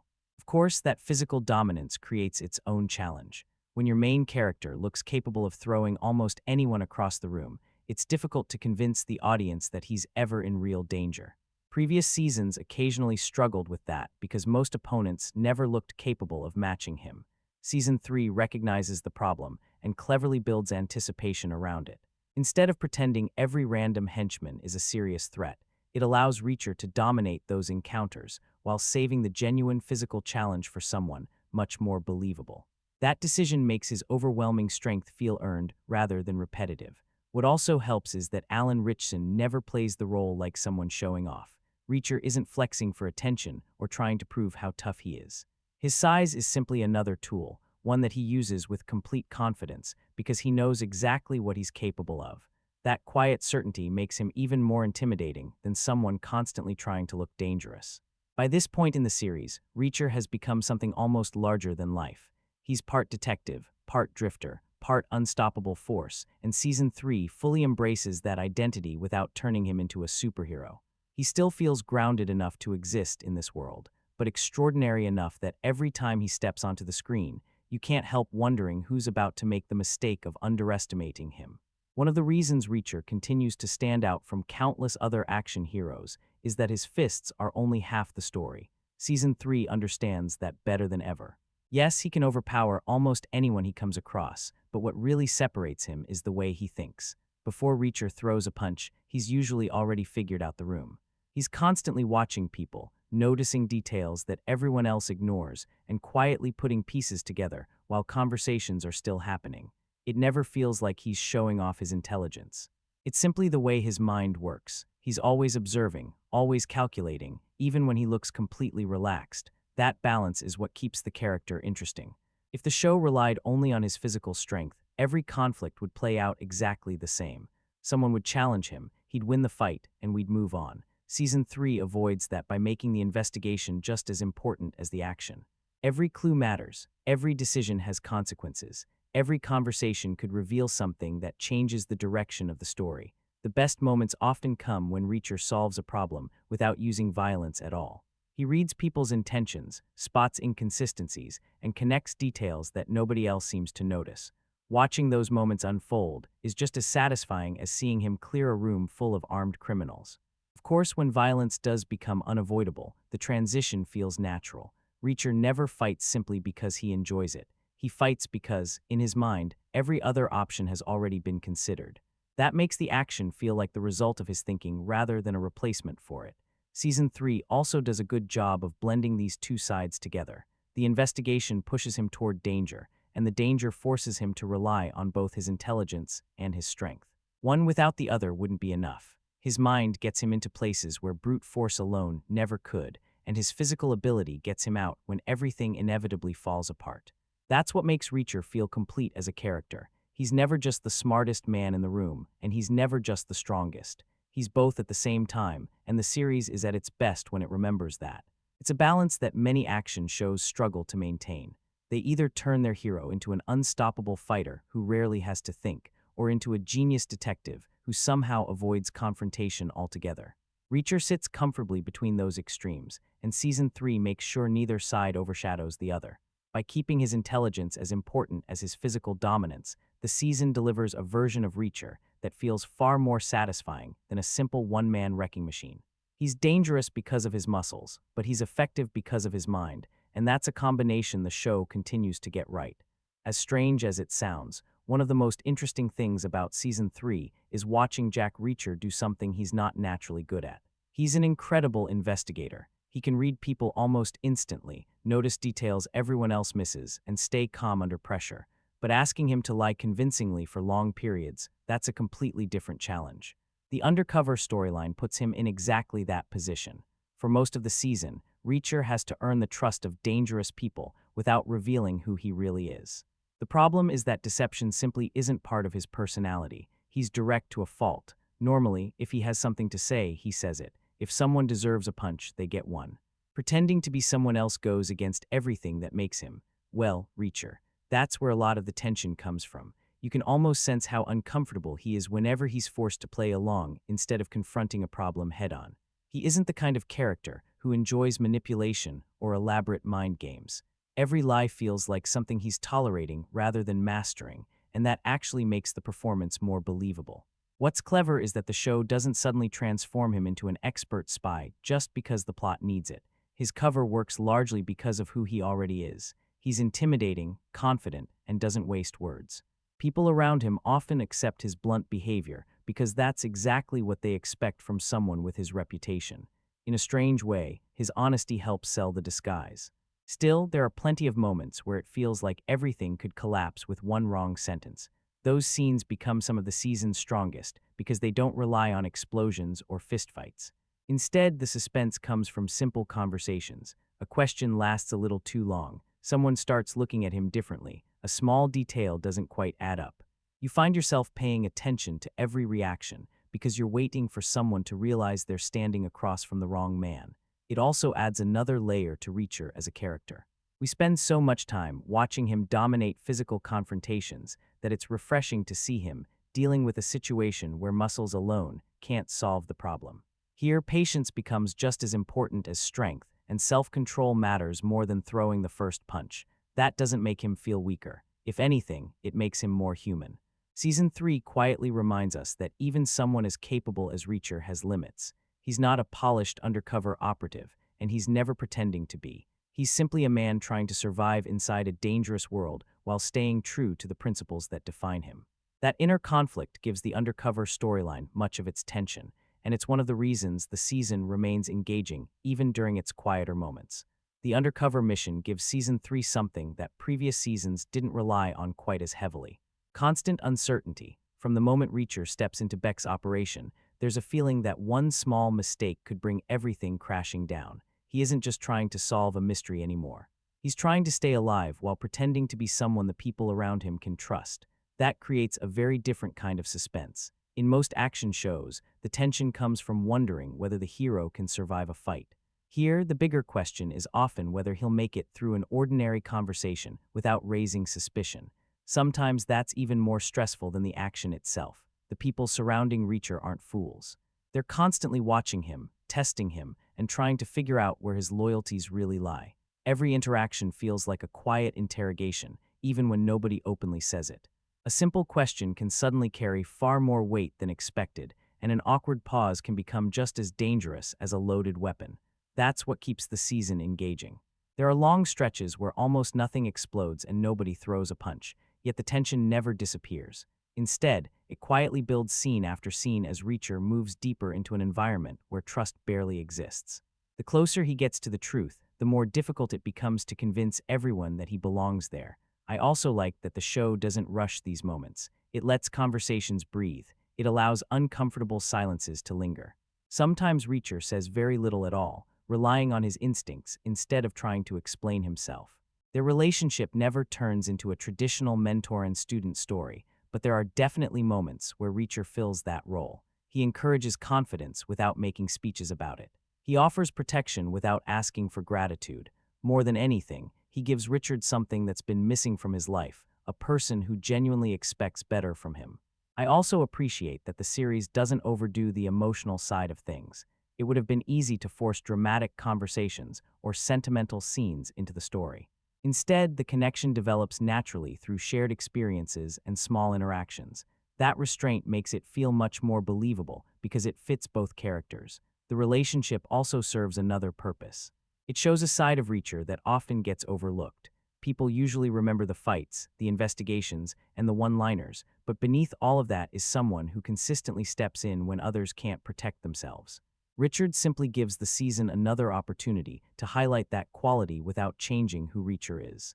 By the end, their connection adds a surprising amount of heart to the story. It doesn't overshadow the action or the mystery, but it gives both of them a little more emotional weight. In a season filled with undercover operations, dangerous criminals, and brutal confrontations, those quieter moments help remind you why Reacher is so much more than just another action hero. Beneath all the action and violence, Season 3 quietly explores another side of Jack Reacher that doesn't always get talked about enough. For someone who's built like a tank and solves plenty of problems with his fists, he's surprisingly thoughtful about how he treats people. That's what makes the character work. It would have been very easy to write Reacher as the stereotypical unstoppable tough guy who intimidates everyone around him. Instead, the season constantly reminds you that his strength isn't what defines him. It's how he chooses to use it. Reacher never goes looking for people to dominate. If anything, he spends most of the season protecting those who are at a disadvantage. Whether it's someone caught in circumstances beyond their control or a person being manipulated by people more powerful than they are, his instinct is almost always the same. He steps in because he believes it's the right thing to do, not because he's trying to prove how tough he is. That distinction matters. There are plenty of action heroes who use violence as their personality. Reacher doesn't. Violence is simply one of the tools he has available when every other option has run out. Before that point, he's usually observing, asking questions, or trying to understand what's really happening. Even when he walks into a room knowing he's physically stronger than everyone else, he doesn't constantly remind people of it. He doesn't boast, threaten for no reason, or chase attention. His confidence comes from knowing exactly who he is, not from needing everyone else to acknowledge it. Season 3 also does a nice job of showing that strength and compassion can exist together. Some of the season's quieter scenes reveal a man who's willing to listen, offer guidance, or simply be present for someone who needs help. Those moments don't interrupt the action. They actually make it more meaningful because you understand what Reacher is fighting for. I also appreciate that the show never turns these ideas into speeches. Nobody stops to explain what kind of man Reacher is supposed to represent. The series lets his actions speak for themselves. The way he treats people, the choices he makes under pressure, and the people he chooses to protect all paint that picture naturally. That's probably why the character continues to resonate with so many viewers. Yes, he's intimidating. Yes, he's capable of unbelievable violence when necessary, but underneath all of that is someone guided by a very clear moral compass. He doesn't misuse his strength. He uses it to stand between ordinary people and those who abuse their power. In a genre that's often filled with larger-than-life heroes, Season 3 reminds us that Reacher's greatest quality isn't simply that he's the strongest man in the room. It's that he's usually the one who's willing to carry the responsibility that comes with that strength, and that's what makes him far more compelling than just another action protagonist. Every Reacher story needs someone who can pull him into the middle of a dangerous situation, and this season that role belongs to DEA agent Sarah Duffy. At first, their partnership feels purely practical. Duffy has a mission she can't complete on her own, and Reacher has the skills to go where traditional law enforcement can't. It's a straightforward arrangement, but the season gradually builds something more interesting than a simple employer-and-operative relationship. What makes their dynamic work is how different they are. Duffy operates within the structure of an official investigation. She has procedures to follow, people to answer to, and limits she can't always cross. Reacher, on the other hand, has none of those restrictions. Once he believes he's on the right path, he'll do whatever he thinks is necessary, whether it fits the rulebook or not. That contrast creates a lot of the season's momentum. There are moments where they're working toward exactly the same goal, but approaching it from completely different directions. Duffy needs results without losing control of the operation, while Reacher is focused almost entirely on solving the problem in the fastest and most effective way possible.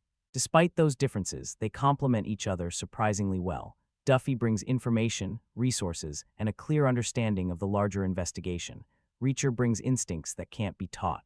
He notices things others overlook, adapts quickly when plans fall apart, and has no hesitation about putting himself in danger if it gets him closer to the truth. I also like that the series doesn't force unnecessary conflict between them. It's common for action shows to create endless arguments between the hero and the law enforcement partner just to manufacture drama. Season 3 avoids leaning too heavily on that. They certainly don't agree on everything, but there's a growing level of mutual respect that develops naturally as the mission becomes more dangerous. That respect is earned rather than announced. Neither character spends time convincing the other of their abilities. They simply watch each other work. As the investigation progresses, Duffy learns why Reacher is so effective, while Reacher recognizes that her determination and commitment to the case are just as important as his own methods. Of course, not every aspect of the character landed perfectly for everyone. Some viewers weren't completely sold on certain performance choices, but even those criticisms rarely take away from Duffy's importance within the story. She remains a key part of the investigation and gives Reacher someone capable of matching his determination, even if they don't always share the same approach. By the end of the season, their partnership feels like one of the stronger supporting relationships in the series. It never overshadows Reacher, but it strengthens the investigation and gives the story another layer beyond the physical confrontations. Together, they keep the mission moving forward, each contributing something the other simply couldn't replace. Not every supporting character in Season 3 is designed to steal the spotlight, and that's actually what makes Guillermo Villanueva stand out. Compared to the larger-than-life personalities surrounding him, Villanueva feels refreshingly ordinary. He's not the biggest person in the room. He isn't constantly delivering clever one-liners, and he doesn't have the kind of overwhelming screen presence that immediately demands attention. Instead, he brings something the season quietly benefits from, a sense of realism. As Duffy's partner, he's the steady presence within the investigation. While Reacher is improvising his way through dangerous situations and constantly taking risks, Villanueva represents the more measured side of the operation. He's dependable, professional, and focused on doing the job without unnecessary drama. That balance works surprisingly well. A story filled entirely with extreme personalities can start to feel exaggerated after a while. Having someone who reacts like an ordinary person helps ground the world around Reacher. It reminds you that not everyone can casually walk into a criminal organization without hesitation or survive impossible situations through sheer confidence. There's also an interesting contrast between Villanueva and Reacher. Reacher often appears completely comfortable in dangerous environments, almost as if chaos is where he belongs. Villanueva feels more like someone who's aware of the risks every step of the way. That difference doesn't make him weak, it simply makes him relatable. Because of that, there's a subtle tension surrounding his character. Whenever situations become more dangerous, you naturally worry about him a little more than some of the others. He doesn't have Reacher's overwhelming physical advantages, and the series occasionally uses that vulnerability to remind the audience that not everyone is equally equipped to survive what's coming. Even though he isn't the season's most prominent character, he never feels unnecessary. Every investigation needs people working behind the scenes, gathering information, supporting the operation, and helping move the mission forward. Villanueva fills that role effectively without demanding constant attention, allowing the larger personalities around him to shine while still making meaningful contributions himself. I also appreciate that the show doesn't try to transform him into something he's not. He isn't suddenly turned into an unstoppable action hero or given exaggerated moments just to make him seem more important. He remains grounded from beginning to end, and that consistency actually makes the character more believable. Sometimes a supporting role succeeds simply by making the world around the main character feel more authentic. That's exactly what Villanueva does in Season 3. He may not dominate the conversation afterward, but he quietly strengthens the story by giving the investigation another believable, dependable presence. One of the biggest differences between Season 2 and Season 3 is how the series handles returning characters, and Francis Neagley is probably the best example of that. Neagley has always been one of the few people Reacher genuinely trusts. Their relationship doesn't need long conversations or emotional speeches to work. There's an understanding between them that's already been built, and the show wisely doesn't try to reinvent it. This season, she arrives when she's actually needed. Rather than being involved in every stage of the investigation, Neagley stays in the background for much of the story. That turns out to be a smart decision because it allows Reacher's undercover mission to remain his own. The spotlight never drifts away from him, yet when Neagley does appear, her presence immediately feels valuable. There's a noticeable efficiency to the way they work together. Neither character wastes time explaining things the other already understands. They trust each other's judgment, communicate quickly, and get straight to solving the problem.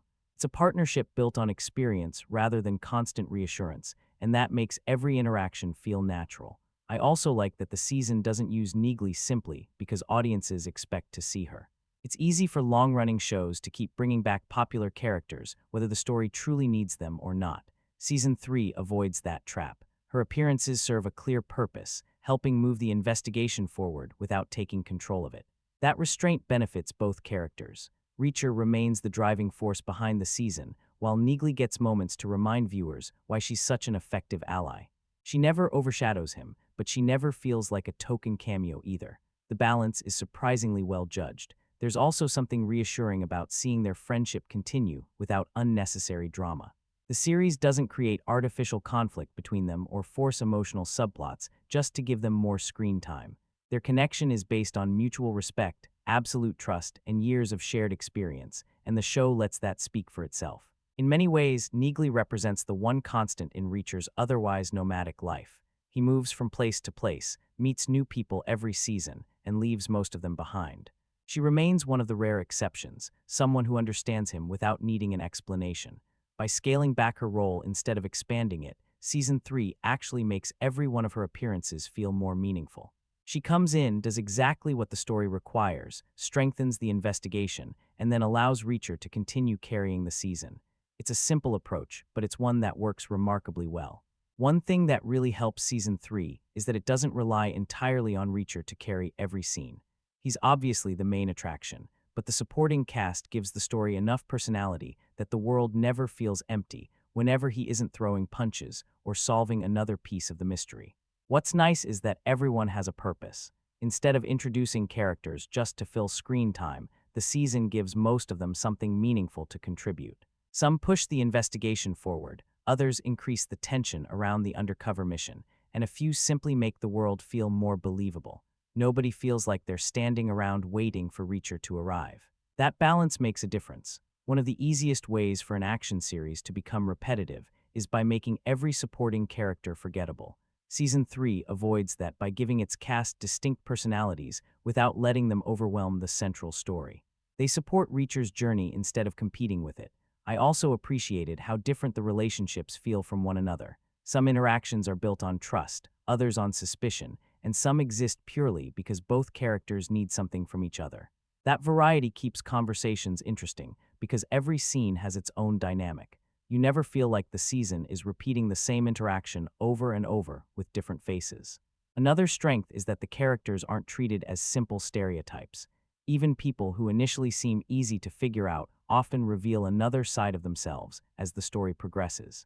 Some become more sympathetic than expected, while others prove to be far more dangerous than they first appeared. Those gradual shifts keep the supporting cast from feeling predictable. There are also plenty of smaller moments that help these characters leave an impression.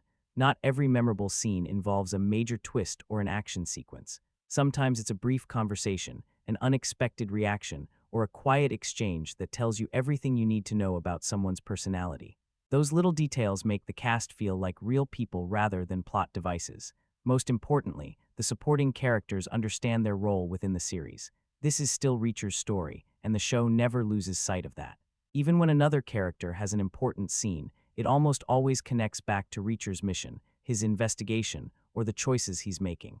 That keeps the narrative focused while still allowing everyone else room to make an impact. By the end of the season, it's easy to remember more than just the lead character. The supporting cast may not all receive equal screen time, but together they create a world that feels lived in dangerous, and constantly changing. They don't steal the spotlight, they make it brighter, giving Reacher stronger allies, more believable enemies, and a much richer story to move through. One aspect of Season 3 that doesn't always get enough attention is its setting. It may not seem like a major part of the story at first, but the location quietly shapes the mood of almost every episode. This season feels different from the moment Reacher arrives. Instead of crowded cities or familiar small-town streets, much of the story unfolds around isolated properties, quiet coastal roads, guarded estates, and stretches of shoreline that almost seem disconnected from the rest of the world. There's something slightly unsettling about it, and that atmosphere works surprisingly well for an undercover thriller. The isolation becomes part of the tension. Reacher isn't operating in a place where help is just around the corner. Every location feels controlled by someone else, which constantly reinforces the idea that he's deep inside hostile territory. Even when nothing dramatic is happening, there's a lingering sense that he's surrounded by people who are watching him. That gives the season its own identity. It's not just another generic crime story taking place in interchangeable locations. The coastal backdrop creates a quieter, colder mood that fits the investigation perfectly. Misty mornings, empty roads, large estates, and secluded buildings all contribute to the feeling that something dangerous is hidden just beneath the surface. I also liked how the setting changes the rhythm of certain scenes. Instead of relying on loud, chaotic environments, the show often lets silence do the work. A conversation in an isolated house or a meeting near the water can feel far more uncomfortable than a crowded action sequence, simply because there's nowhere to hide if something goes wrong. The season even introduces moments that feel slightly strange in a good way. There's an unusual energy surrounding Beck's world that makes it feel disconnected from ordinary life. It's difficult to explain, but the environment itself adds to the mystery. You never feel completely comfortable, even during quieter scenes, because the setting constantly reminds you that Reacher is walking through unfamiliar territory. What's impressive is that none of this feels forced. The location never overshadows the characters or the story. Instead, it quietly supports both. The atmosphere enhances the suspense without constantly demanding attention, allowing the investigation to remain the primary focus while the setting does its job in the background. By the end of the season, it's hard to imagine this particular story unfolding anywhere else. The coastal environment, the isolated properties, and the slightly eerie atmosphere become part of the experience itself. They don't just provide a backdrop, they help create the tension that makes Season 3 feel different from the seasons that came before. One criticism that surfaced from some viewers has nothing to do with the action or the overall story. It's about Reacher himself, or more specifically, whether he still feels as sharp as he used to. Part of what made the character so compelling from the beginning wasn't just his size, it was his mind. Season 1 established Reacher as someone who could walk into a completely unfamiliar situation and start noticing details everyone else overlooked. He didn't simply solve problems because he was stronger than everyone else. He solved them because he observed, analyzed, and connected information with almost frightening accuracy. That's a big reason people became invested in him. Season 3 still gives him plenty of moments where his instincts shine, but some viewers felt those moments weren't as consistent as before. There are situations where Reacher appears slower to reach conclusions or makes decisions that don't seem to match the incredibly perceptive version of the character introduced earlier in the series. Because of that, a few scenes stand out more than they probably should. When a character has built a reputation for being almost impossible to fool, even a small lapse in judgment becomes noticeable. It's not necessarily because the mistake is huge, but because it feels unexpected coming from someone who's usually several steps ahead. Some critics even pointed to specific moments where Reacher's actions seemed less convincing than his established abilities would suggest. Those scenes created the impression that the story occasionally adjusted the character to fit the plot instead of allowing the plot to naturally fit the character. That's where the frustration comes from. People don't expect Reacher to be perfect. In fact, giving him limitations can make him more interesting. But they do expect him to remain exceptionally observant and intelligent, because that's one of the defining qualities that separates him from countless other action heroes. At the same time, I don't think the season completely abandons that side of the character. There are still plenty of moments where Reacher quietly reads a situation, notices something everyone else misses, or pieces together clues long before the people around him. Those scenes are still there, and they remind you why his investigative skills have always been just as important as his physical strength. The issue is more about consistency than absence.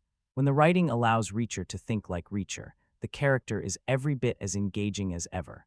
It's only during a handful of moments that some viewers may feel he's been simplified a little to keep the story moving.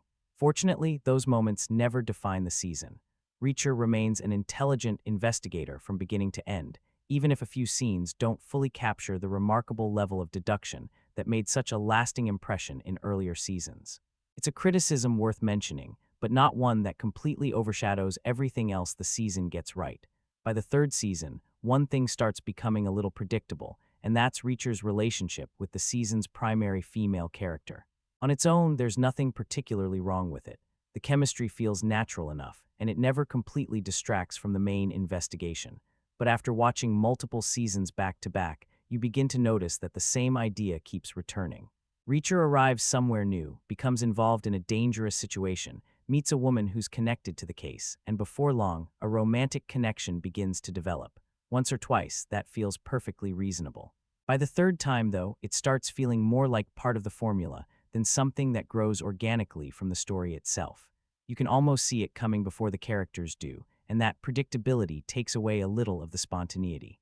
What's interesting is that the season doesn't rely heavily on the romance. It never becomes the central focus, and thankfully, it doesn't interrupt the investigation or slow down the action for long stretches.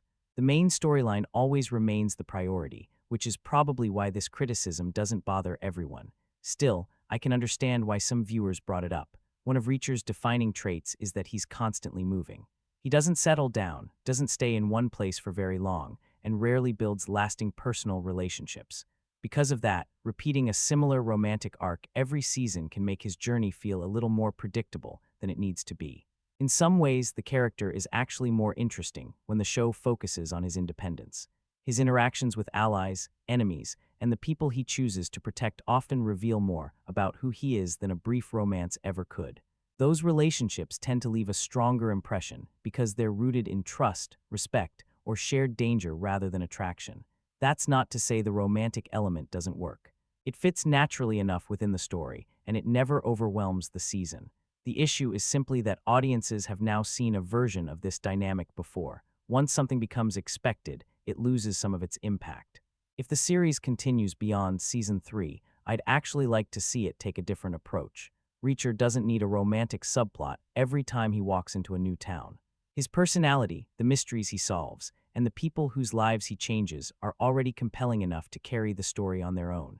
It's a fairly minor complaint in the grand scheme of things, but it's one of those recurring patterns that becomes more noticeable the longer the series goes on. Breaking away from it in future seasons could make Reacher's journey feel even fresher than it already does. By the time you've watched 3 seasons of Reacher, one thing becomes very clear. This television series isn't trying to compete with the Tom Cruise movies by copying them. It's succeeding by embracing what makes Jack Reacher unique in the first place. For years, one of the biggest debates among fans had very little to do with acting ability. It was about appearance. Tom Cruise brought plenty of charisma, confidence, and intensity to the role, but many readers of the novels never fully accepted him as Jack Reacher because he simply didn't match the physical image described in the books. Reacher has always been portrayed as an enormous, intimidating figure, a man whose presence alone changes the atmosphere of a room. Season 3 reminds you why that detail matters. Alan Ritchson doesn't have to convince the audience that people would hesitate before confronting Reacher. His physical presence does a lot of that work automatically. Whether he's standing silently across from an enemy or walking into a room full of criminals, the reactions around him feel believable because he naturally fits the character's larger-than-life description. Of course, casting isn't only about size. What really makes the comparison interesting is how Ritchson combines that physicality with the quieter side of Reacher's personality. He doesn't play the character as someone who's constantly trying to prove how tough he is. Instead, he lets confidence, observation, and restraint do most of the work. That combination makes the performance feel much closer to the version many readers imagined. That doesn't mean the earlier films deserve to be dismissed. Tom Cruise approached the character differently, and there are viewers who still enjoy those movies for what they are. His version leaned more toward a fast-moving action thriller, while the television series has the advantage of spending multiple episodes exploring investigations, relationships, and slower character moments. Season 3 benefits enormously from that extra room to breathe. It allows Ritchson to show every side of Reacher instead of limiting him to 2 hours of action. We see the investigator, the strategist, the protector, and when necessary, the unstoppable fighter. That broader canvas makes the character feel more complete. In many ways, the comparison has become less about which actor is better and more about which version feels closer to the spirit of the source material. After 3 seasons, it's easy to understand why so many fans believe the series has finally captured the Reacher they had imagined for years. By the end of season 3, the discussion almost feels settled. The show has firmly established its own identity, and Alan Ritchson has made the role so natural that it's becoming increasingly difficult to picture anyone else wearing the character's boots. That's probably the strongest compliment an adaptation can receive. After spending an entire season with Reacher once again, I walked away feeling like the series had found its footing. Is it perfect? No. There are still moments where the writing explains a little too much. A few plot developments require you to suspend your disbelief, and the pacing occasionally slows as the story carefully positions its pieces for the finale. Those issues are there, and pretending they don't exist wouldn't be fair, but they also never become the defining experience. What stayed with me far more was the return to a tighter, more focused story.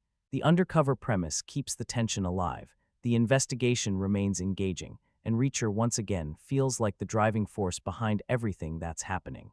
Instead of getting lost in unnecessary distractions, the season remembers that its biggest strength has always been watching one exceptionally capable man walk into impossible situations and slowly take control of them. Alan Ritchson continues to be the show's greatest asset. At this point, he doesn't feel like an actor playing Jack Reacher. He feels like Jack Reacher. Whether he's quietly analyzing a room, delivering a dry one-liner, or throwing someone through a wall, he carries the role with a confidence that makes every episode easy to settle into. The supporting cast deserves credit as well. Rather than existing purely to support the lead, they each contribute something meaningful to the story. Some bring emotional depth, others raise the stakes, and a few provide the kind of unpredictability that keeps the investigation interesting from one episode to the next. And then there's the action. When the fights finally arrive, they're every bit as brutal and satisfying as fans have come to expect. The series never forgets that Reacher is, at its heart, an action thriller, but it also understands that those action scenes work best when they're backed by genuine suspense and a mystery worth solving. More than anything, Season 3 feels confident. It doesn't try to become a completely different show. It doesn't rely on constant shock value or endless twists to keep your attention. Instead, it trusts its lead character, trusts its formula, and focuses on executing both as well as possible. If you loved the first season and felt the second one drifted away from what made the series special, there's a very good chance Season 3 will win you back. It may not surpass the freshness of that original season, but it comes much closer to recapturing its spirit than many people expected. And if you've enjoyed Reacher from the beginning, there's plenty here to keep you invested. The mystery is solid, the action delivers, the performances are strong, and the season builds toward a finale that feels earned rather than rushed. By the time the credits roll, it feels less like the end of another adventure and more like confirmation that this series still knows exactly why people keep coming back. As long as it continues building on what Season 3 gets right, there's every reason to be excited about wherever Reacher decides to wander next.